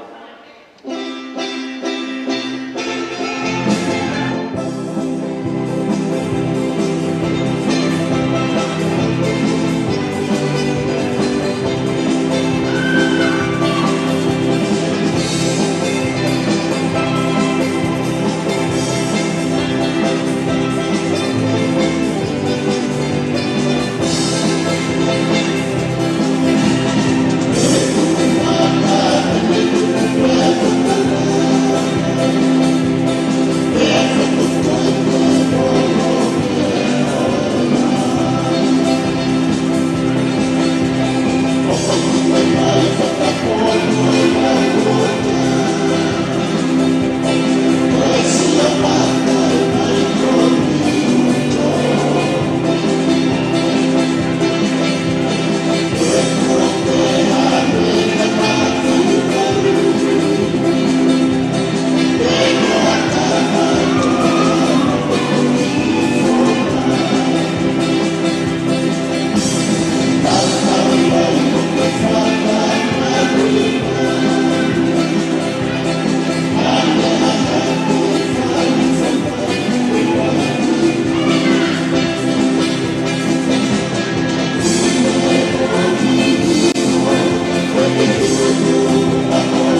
he whakastei ai au ku iai o kau presine nau whavererewa ai kātoanga ki reirawa vai whanua hapai ki he wanoa wawha i wai sei a kau ma kālisi ka te heo ki a voe bea tonga lele kāpea mo pule ko ia o Lucky Pot Restaurant Whetūroa ali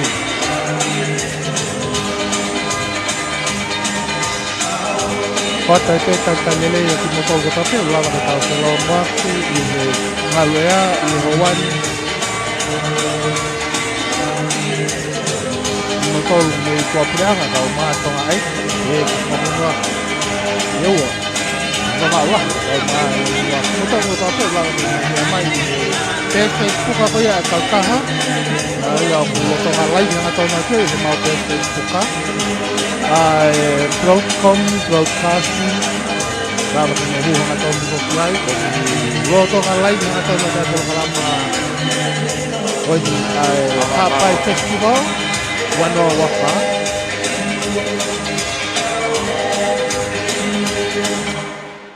Whamaloa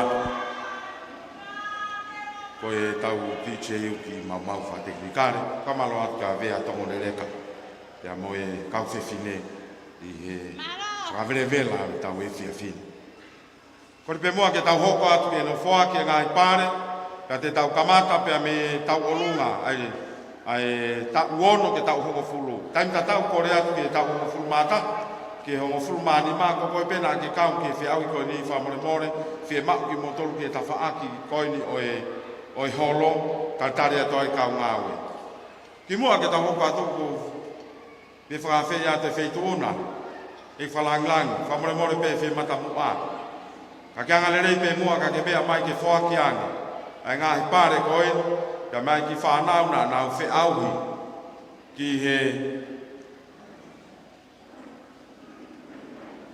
tau olunga ai whanau tau ono ke tau hongo fulu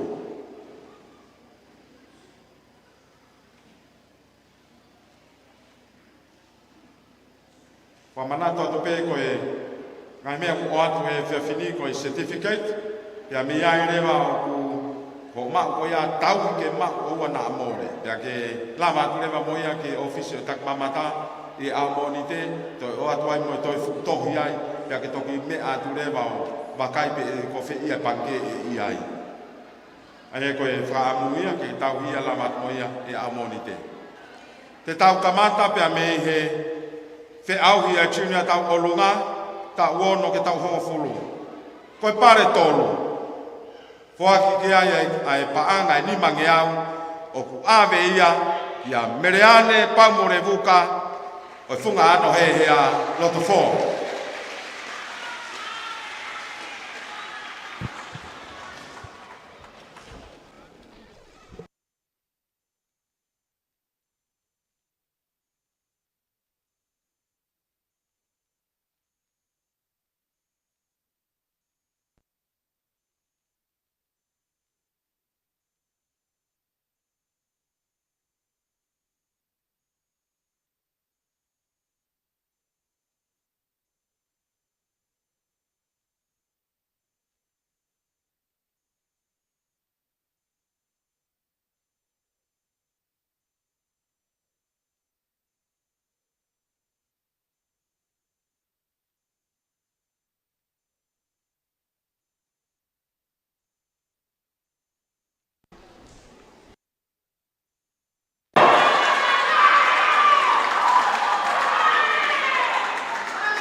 Paanga e fitu ke au, a mea ke a whilihika senorita tauwha, o kukotala pia mo kau vai.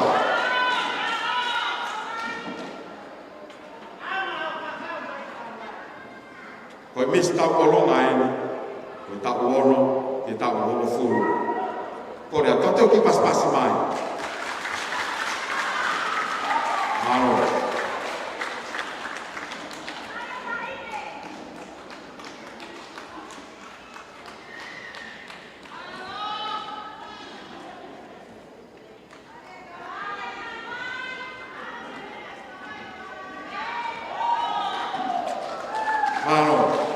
ai pia mo e mea ofa ka whakahounga I he loto lahi ke kaumai ke whi auhi. O ku awe ki ai, ai paanga I tolu me au. Awe ea kia I lai sāne Grace Harmony, katoa hato mea motomone re kahi ni koe.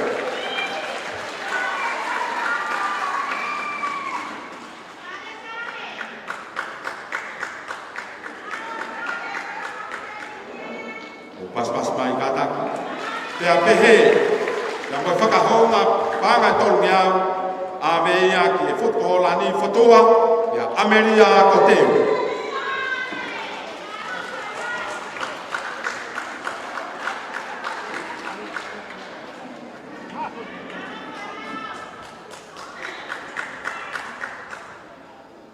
Motolu koni kai ke lava mai ki e whiawhini mo kātaki, mo toki lama hake pē ki office tak mamata, o mak miai mo certificate. Te tau hoku atu lewa ke whiau tau ononga Tiunia, ai tau ho fulma taha ke o fulma nima. Koe pare tolu, ave kia panga ni mangiau. Ave ia ki whareloa, ia sios ana, mere peitisi, whaiwa ilo mori.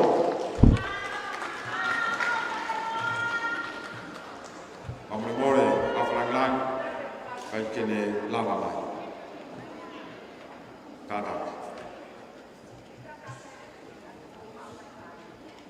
Mo kātaki mai, mo tōko tō apena kau, paspasi mai e whiru mui koini, mo kātaki mai ka tātari atu. Koe pare ua, ame kia e paanga ono ngeau, ame ia ki hifo tongo le reka, ia sio ka pesi ri vai.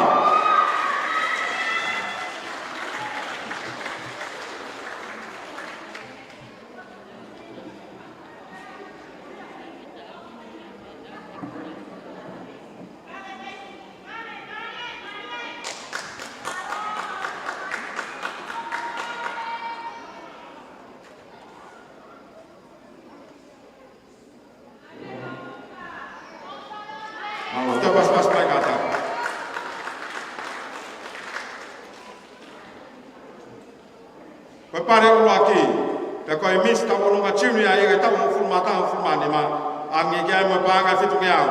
Ame ia ke whungano e alo te whoa, sini ua ngata.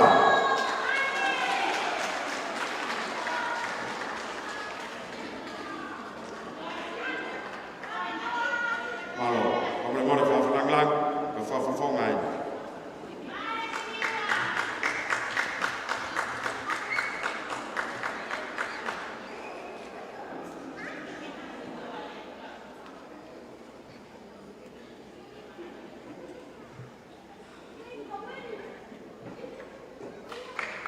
Malo, kore ka pas kai ki whawhonga, o sini ua ngata.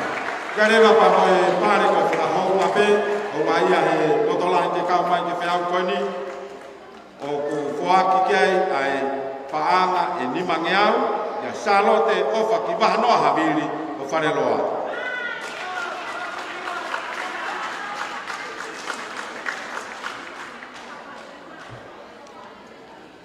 Kore atu e kau hiwa kone moa ki a whawhawhonga, kātoa pe, ka mo kau mai ki whiau hiki mo lava mai, te tau hoko atu kia ki mo tōru. Koe tau whiau I sivi hiwa, mai moa e kuin salote, pia tau olu ngā I. Koe pare tolu, whoaki kia me pānga tahawhe, koe ka wifi tutuku, ai korisi tau whahau pia mo pilo revu.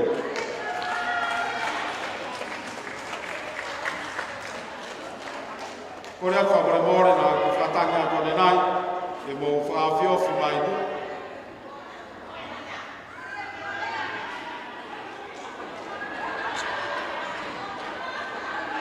Ka take kau hiwa, whaawhiofi mai whawhawhonga. Kore atu paspas mai ke paresteni. Koe kau tutuku, e sta whaawhiofi. Koe pare ua. O ku ave kia paanga tāwhi ni mangiau. Whoakia ke kalapu kau paresteni a mataki loa.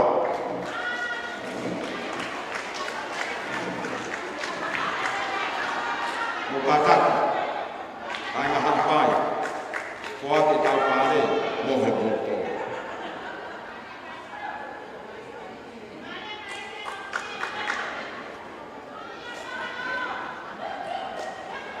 Pare ua ki pia mo paanga I ua afe. Foa kia ki e kalapu tongo rereka.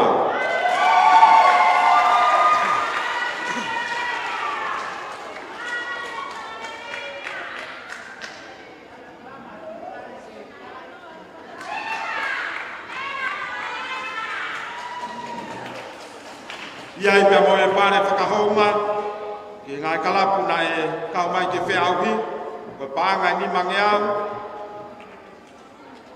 Voa kia ke kalapu fo anga a foa, pia pehe, mo paanga ni mangeau ke kalapu whetaiaki o a fitu. Kore tau paspasi mai ai kalapu tongolere ka, ko I kuna ia tau whea au, mai moa kunsalo te, pia mohono tau lolu nai. Kore atu ka whafafonga me kalapu fo anga a foa. Pia behe kia whafafonga, pia mehe kalapu whetaiaki o a fitu. Whakahounga takpaanga ni mangeau.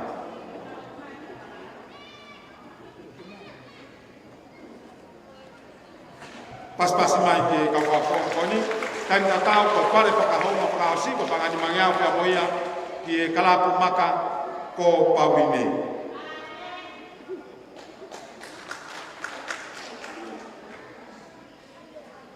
Ia whafonga, kalapu maka ko pauine, kore atu whamare more, mo wei ki peka e mulama mai mo, hi ke hoko pe ai tau mako tau mai pare, ko hi ko tau mai whi au hi ke toi lai. Te ka pau kai kia whafonga hen, ka tak lava ke pe au monite ke office tak mamata, e mako atu ai pare. Kore atau paspasi, whaas mai, ki e whi au hiku aki, ko e hiva mai noa ta hene ko ua whanua, ku salote tu potoro, pia mono tau olu nai. Te tau hoka tu lewa ki e whau whaou, o i ngā hiva, te ka waka me mātanga hapaini, ka koe hiva are o ata. Koe pare toru, kua ki kia me panga tahawhe, kua kia ke kalapu, fofo anga a foa.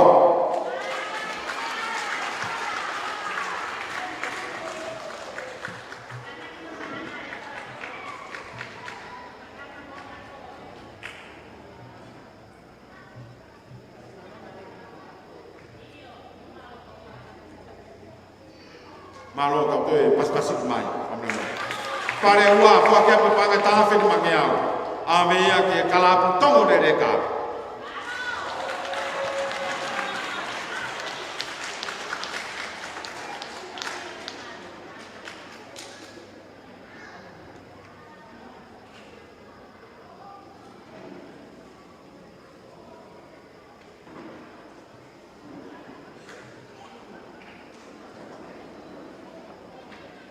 Kore atu tato e paspasik mai e whafafonga e kalapu tongo rereka.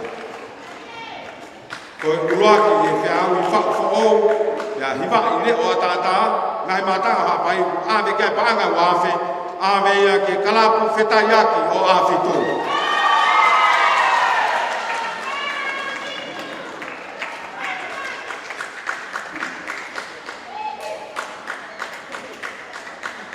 Ni kātaku. E toko mulahi o pito ka wake mo ko a fio mai ki ku to ya.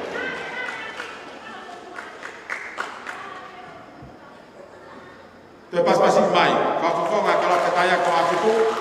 O I kuna ia e te au whakafo o pia hibare, o I ngai mātanga o hapai. Ko ngai pare whakahounga ni ke ngai kalapuna nau kau mai ke whea auhi, fuaki ka teki nau tolu tak taha ai pahanga ni mangeau. Kalapu kau karesteni amatakloa, kalapu ifi, tutuku ai korisi tawau pilo levu, pia moe kalapu maka ko pauine. Mukataku kau whafafonga, hoko mai pe. Kalapu paresteni, amatakloa, kau paresteni, pia peke kalapu, ai kau wif tutuku, korisi tawau pilo levu, pia moe kalapu maka ko pauine.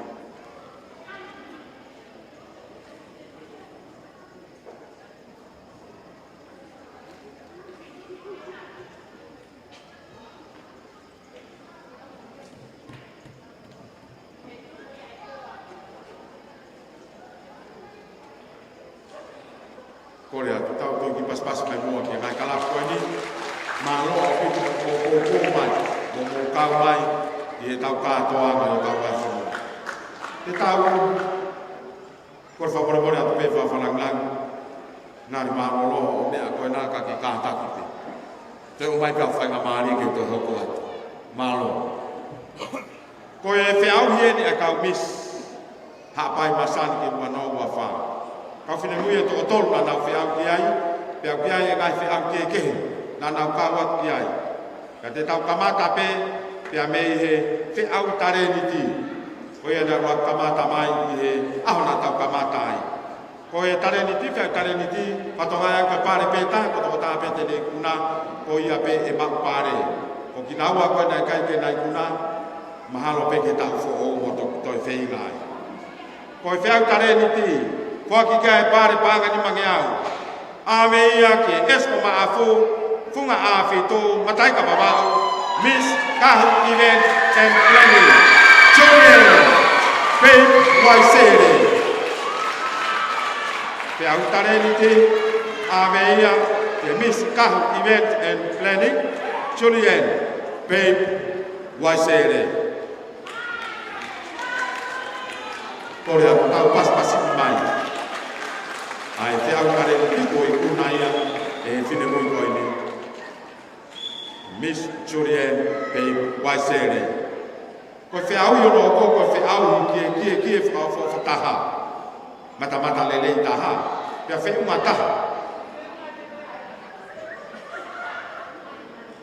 Ke tui.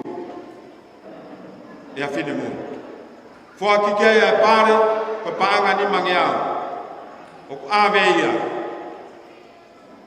Halaika ni utu tolu funga whawa hala kutonga ha ato umekari o pau ave ia ki e Miss Lucky Pot and Restaurant whipe la tai ho rewa finau ki e whawhataha ave ia ki e Miss Lucky Pot and Restaurant whipe la tai ho rewa finau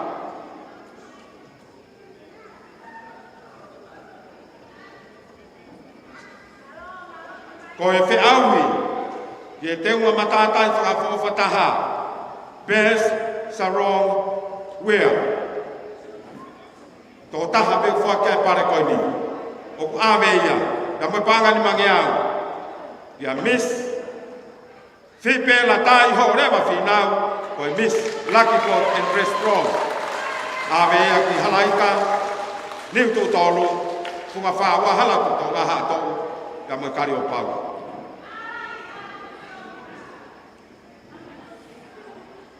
Ko e whiau i tau olunga. Whiau i tau olunga e kau Miss. E ko hai e Miss tau olunga. E wafe ua wha, ma hapai masani. Awe ki ai papaanga e wafe. O ku awe ia. E halaika, niu tū tolu, funga whaua. Hala kutonga hato, ka maukari o pau. Ke Miss Lucky Pot, ia whipe la tai ho rewa whinau. Miss Tangolunga, hapai masani, wano ua wha. Miss Lucky Pot, whipe la tai ho rewa whinau.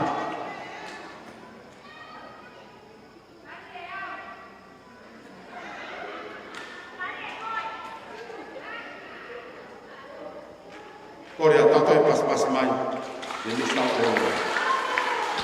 Ko e whiau hitari whehuki, e kau misi, ko e pare o taha pe, pe au whuaki kia i e paanga i ni mange au, awe ia. I hato'u, e moloto whoa, Miss Potunga e takmamata, mo whalau e ma, i lai sipa wāpo i wa tamare.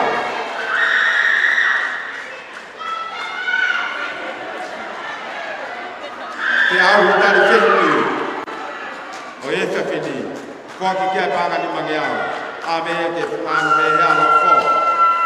Miss Potunga e takmamata, mo whalau e wewa, i lai sipa wāpolo i wa tamare. Kore a tatou ki paspasi mai.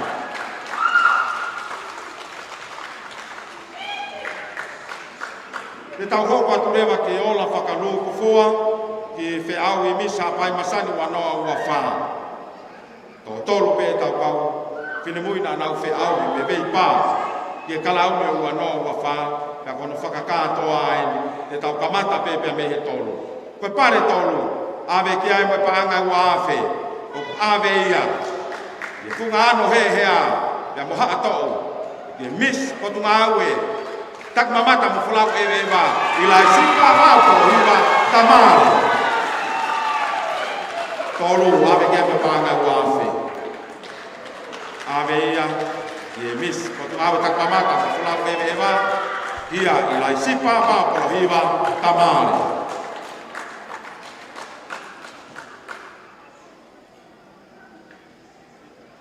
Korea tau ki pas-pas mai. Komalo ki kini mui ko dia do dola. Ki kau ni fe. Koe ua. Ave ki me panga to luafe.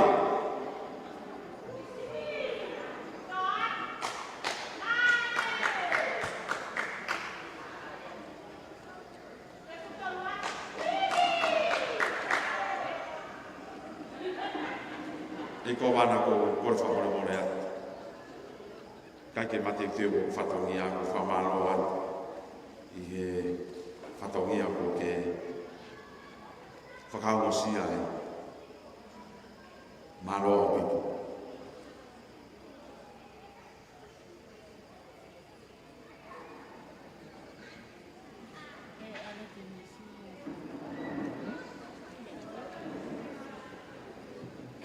Malo, iko wana mai e whainga maari. Mo oku ke whakakato ai ka whakone. Kore ka pas-pas mai mo. I whalangangi me e whiwhinu. Ia mo mono whatonga.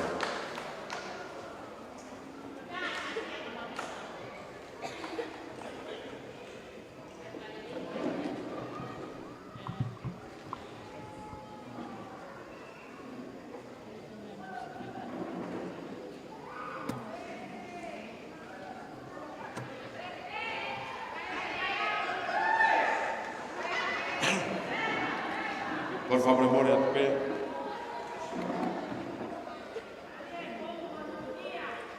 Kau whawhi atu ai Miss Hilala wanoa, watoru wanoa wawha, si tita, Hamilton vai nuku.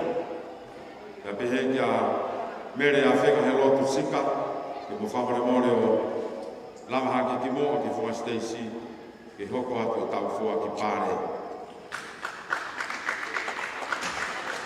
Korea tau pas-pasi mai, ai o whine mui kono na ke puke. Ai kalauni a tongani, pia peke kalauni a haapai.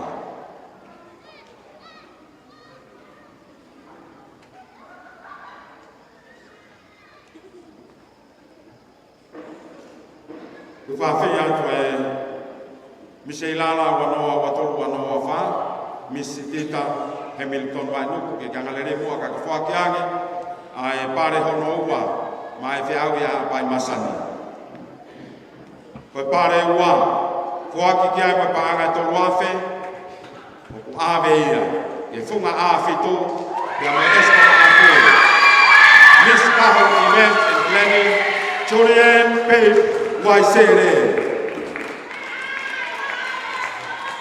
Pare ua paanga tolu awhe, Miss Kaho Event and Planning, Julian Pei Waisele. Whamaloa, ke Miss Ilala wanoa o wha, Miss Sitita, Hamilton vai no, i whakakato whatongia o whoake o lai pare ko. Whawhea tuenia e Miss Ilala, o koe Miss Hapai Masani wanoa tolu wanoa o wha, Whine mui e nuku ne kei puke puke e kalauni o e misa pai masani.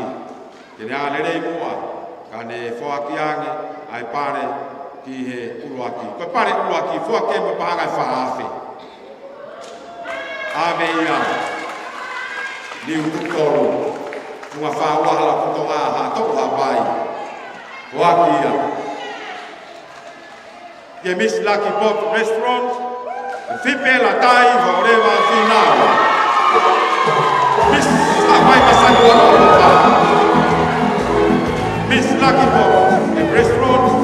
Fipe la tai horewa final.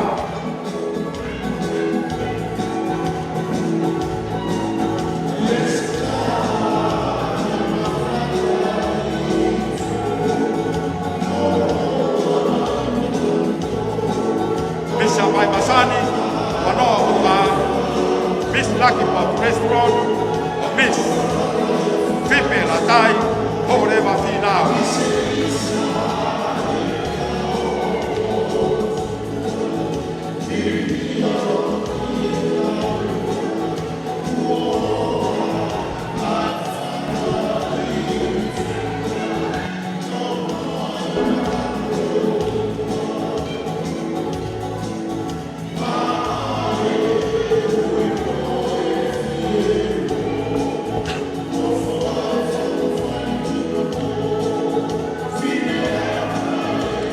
O e tumutungu ia o e whakupare o e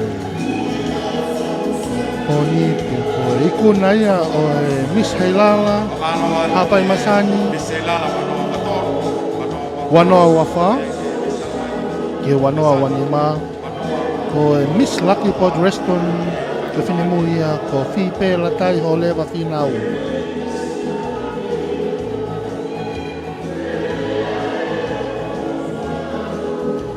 Aia ne whaki ia e he Miss o ia o e tau ko bosi, ai Miss Apai Masani tau bosi ko mere a whenga he lotu sika. Nā ne whakalauni a Miss Apai Masani Wanoa Wafa. Ko kore at pe mua, te tuk mai pe mua haku ki whainga maari e. Ke uki whaari ari whaos. Ko uhi ko e lava mea ko maulama, pia moi kau whine mui ko ini. Whamalo atu ki he Miss Helala Wanoa Tolu Wanoa Wafa, pia pe ke Miss Apai Masani Wanoa Tolu Wanoa Wafa. E whainga maari mo omi. Malo. Tu mao pe mo tolu.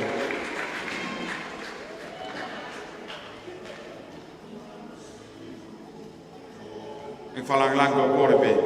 Mai pe mua ki toinga fasi ko ini. Tau pas mai ki he ongo Miss ko ini Wanoa Tolu Wanoa Wafa. Mai pe ki toinga fasi ko ini mua maku. Ye whai ha aku mani kalau kau kaos dia bunga Stacy Korea te kau misi o kata kongi takai tahap kaos taki mai pe Misa Apai Masani Wanoa Wafa e mo takai e me atu fa falangi kat motor o ne lava e perfini o ne lava ia ai kai ke tau toe pakai kat motor e bunga Stacy ko ini tau taria ini tau tak malu.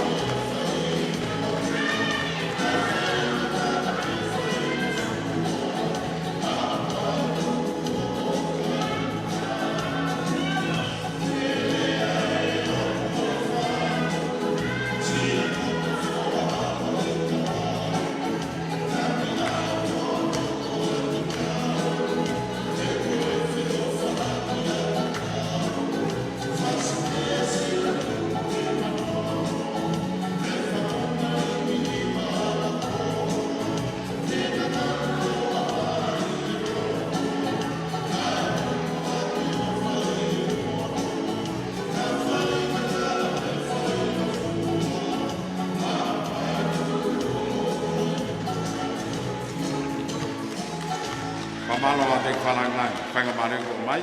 Kore atu moa ki he Miss Takmamata, pia mo whalau ewewa, pia pehe ki he Miss Kahu Event and Planning, mo whamorimore ka mo lama atua, mea maia ka e tupe moa, ai Miss Lucky Pot.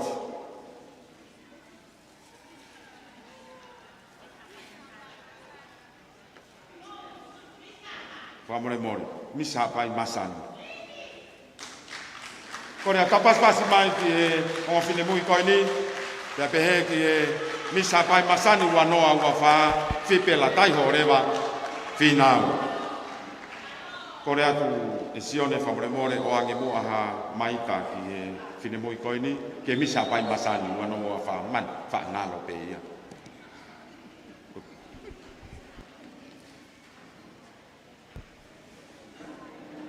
E whipe, la tai horewa whinau, o kai kua toi tari whihu fo o wenia.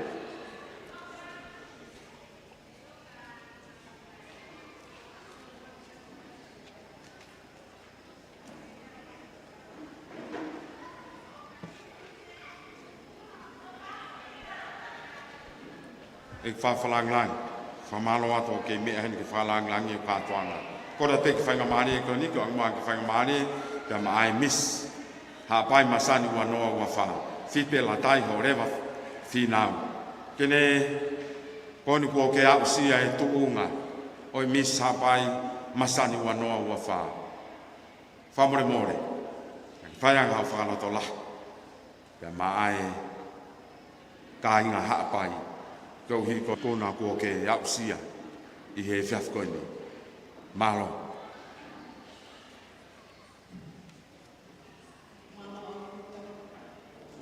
Whapapala ia ke tangata e ko wana.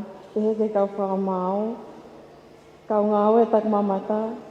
Ka pehe fo ki ha mo tonga ko toa pehe ko mo me amai me hena.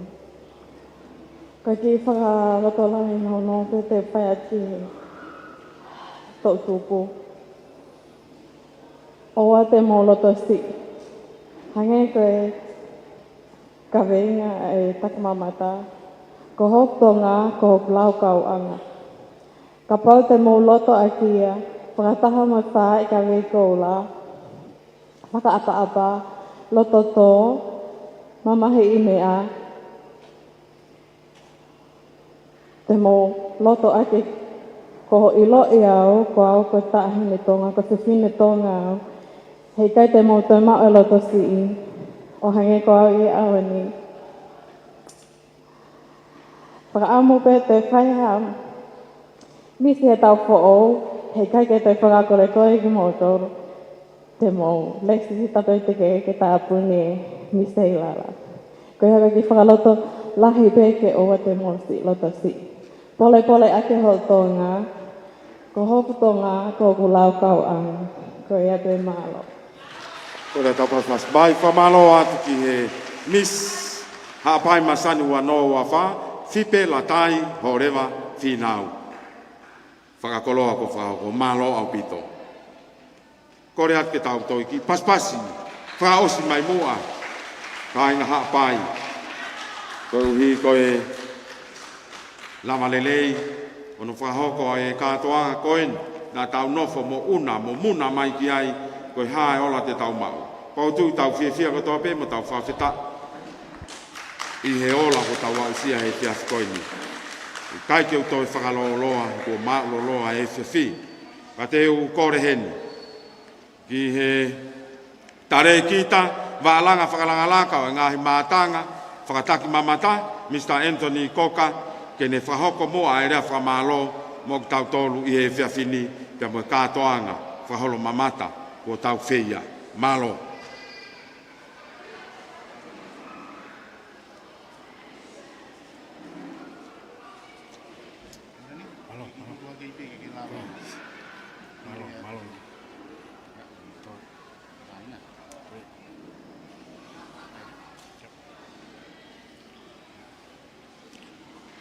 Whatapa tu ki e otoa mawhamafi.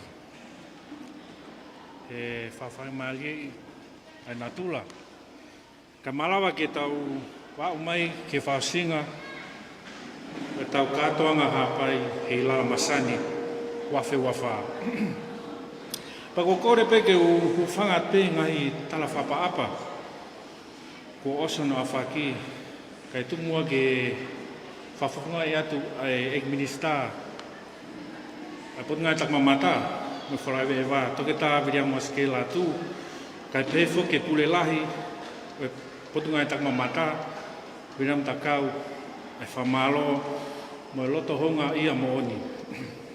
Ulaki, o whamalo he whiawhini, ke whawharangangi, o e kātoanga koini, o hapai hei lala festival wafe wafa.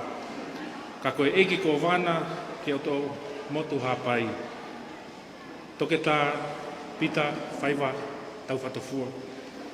O hounga o pito ke katoangani a o mea he ni talo me kamata koe tau pokalama o au mai ke whiawhini. Maalo e whakalanglangi mo mataki whanua. O atu whoki mo e whamalo ke kau whinimui. Ke whinimui ko ia ko whakakalauni ke ne hoko ko mishapai masani wafe wafa wafe wanima. Maalo e poupou mo e whalotalahi ke toenga o e hako tupu o e whoi one one. Talamanu atu ke ngai whiau i kotoa o e katoanga hi lala o amanaki ke hoko ati ai i tonga tapu. Whamalo eni ki he ngai kuwhi kawaki na mo kau mai ke tau katoanga i mo teke a masani o hapai. Ke ngai whamiri taktaha o e kau whini mui. Kai pē whoki kia motono no kotoa. Kau poupou pa ki hapai kotoa. Ka nei kai o mo poupou mai, mo kau mai, e kai ke tau ausia, ha katoanga mawhana, mo whiwhia, hangei koia ko tau whamoni he wikeni. Whamalo atu ki he mise ralo tonga, sitita Hamilton Wainuku.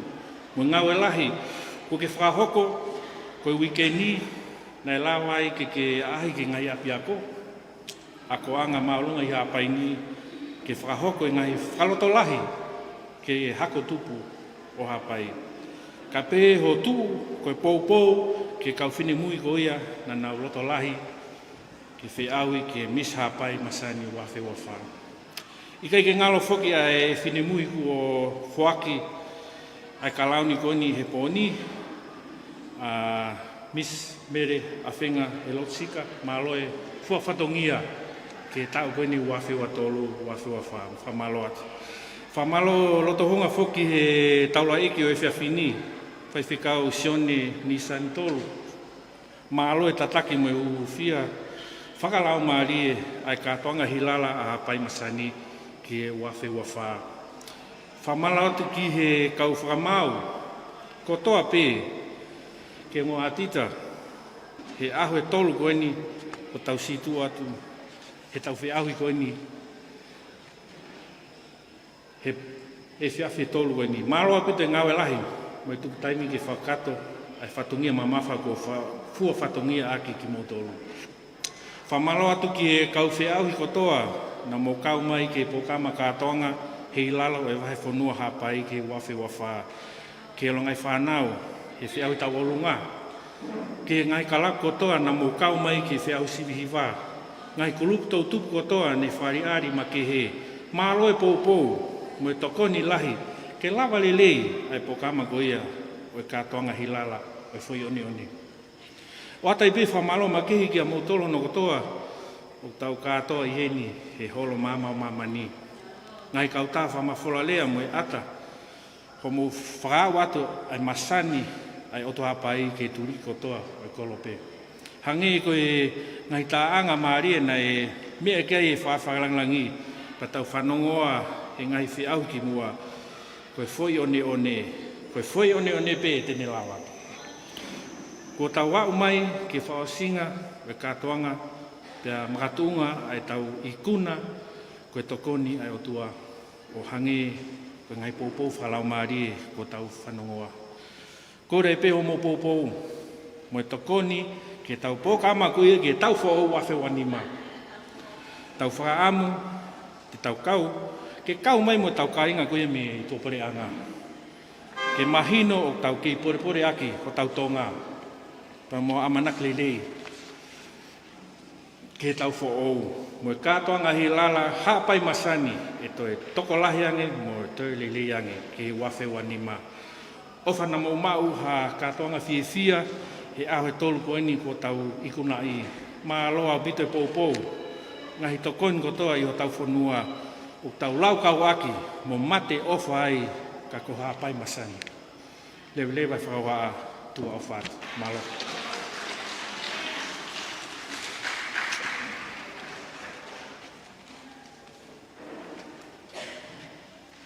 Whamalo atu ki he tare kita, i he lea whamalo ko whahoko mo ki tau tolu, i he whiwhini. E whawheni ai pe, ai whaiwhikau sea, sia sue siri ana tawataina tonga hapai, whaiwhikau sio siua tawataina, ngale rei mua kai whahoko ange ai tau loto toku ki he tau polo kalama i he whiwhini. Malo.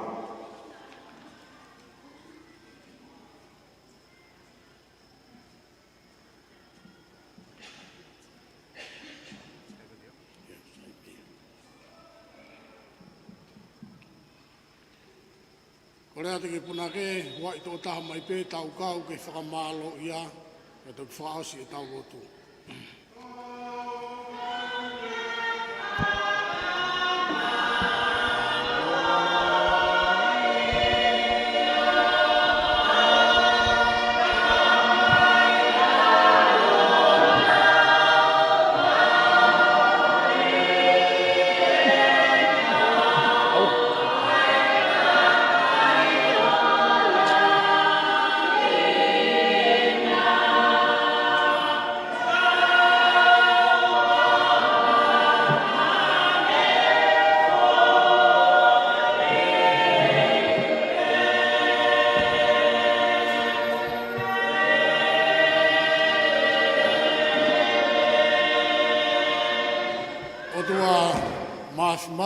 Mau whakaosi a pē ai sāmina mau kamata aki ai kātoanga tāpuni o e hapai masani i he tauni.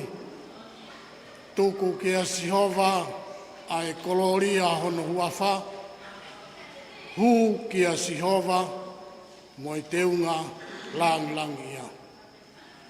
Mau whawhitai kua ikuna e kau whine mui koe ne tolu, ai kātoanga, nai magatuunga, ai mau whakatahataha mai talu pia mi he pure lulu ki he pōni.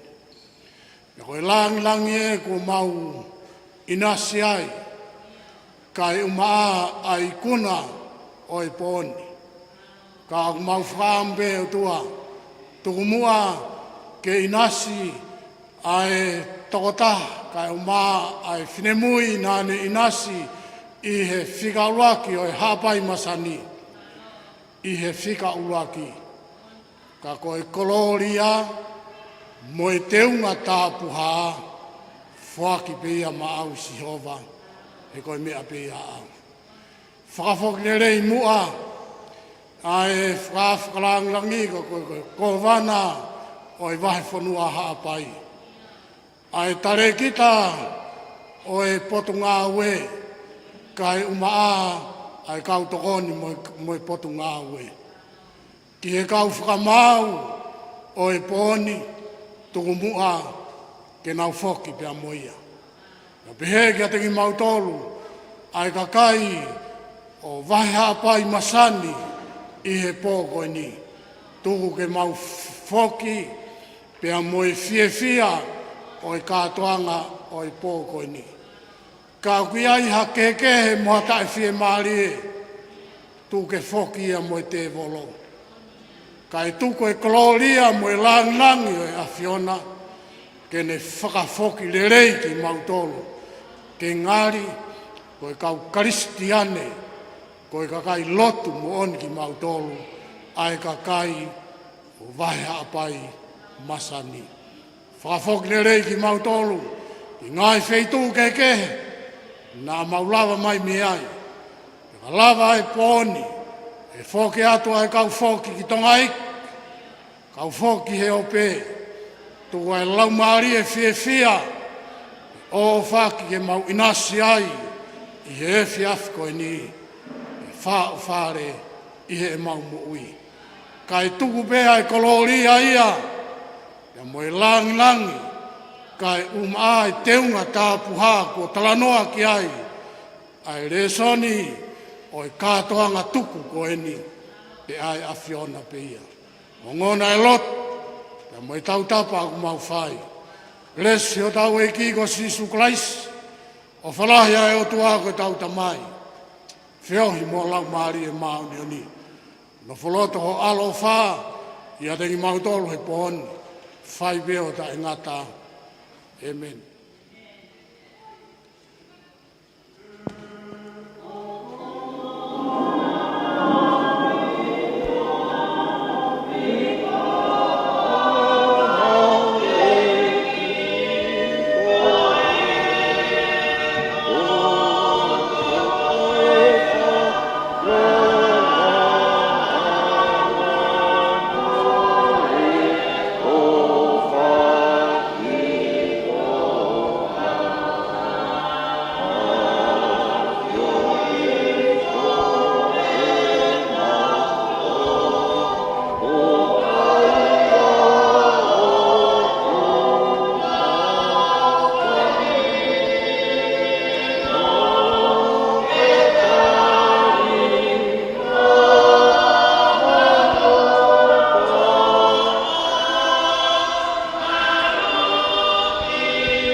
Koe lawa kakatoia ai programa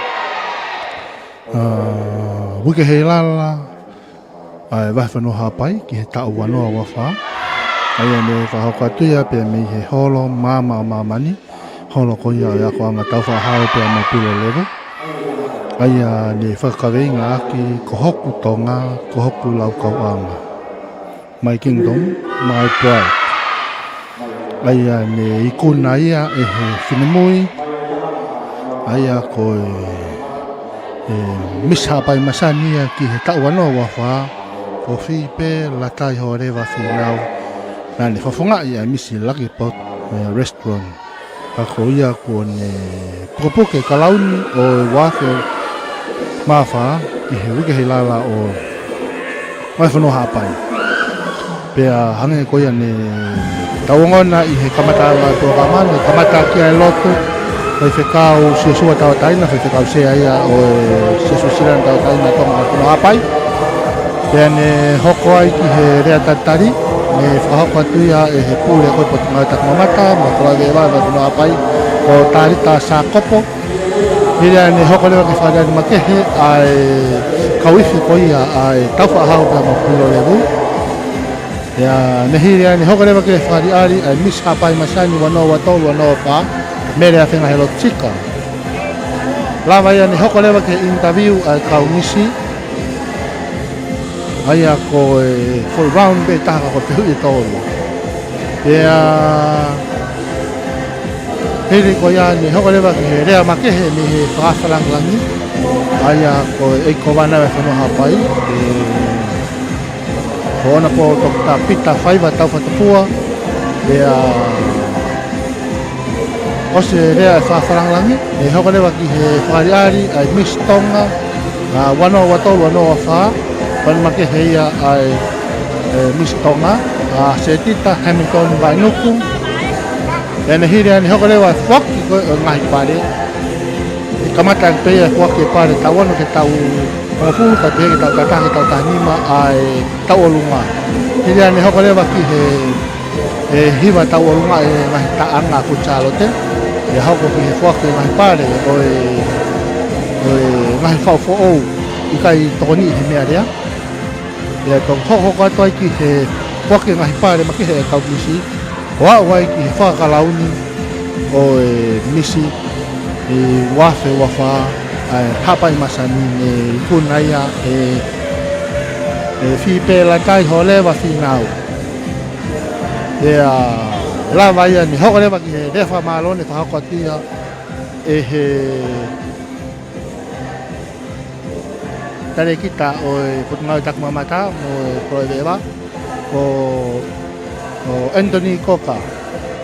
Ia lotu tuku ai whekau sea o se asuisian tau taina tonga vai whekau se siwa tau taina wa faswa whanua e kone lawa kakatoia o programa uke hei lala vai whanua hapai ki tau anoa wa wha ia ku watu ai ai whamalo ka te motor ko tapena lawa ka tau whalongaki he tau letio valfit po ni mai whemaka umaa e tau live Facebook ai Broadcom Broadcasting ia tu Ko malo ai te hen ki he ngaue i he tawaku lai Facebooka. Aia ko alipata ki sina kai pehe ki a lirika i moana wakauta, onga ua whaita aia. Kai pehe ki he te au, komanas wakauta ka mehe wahe. Variolo e whangawhari pa koe wahunu hapai. Ke katau atu, katau whoki he ki he Bigline House. Kuru ia koha toenga hanga tō kalama ki tau ka peni ona malo.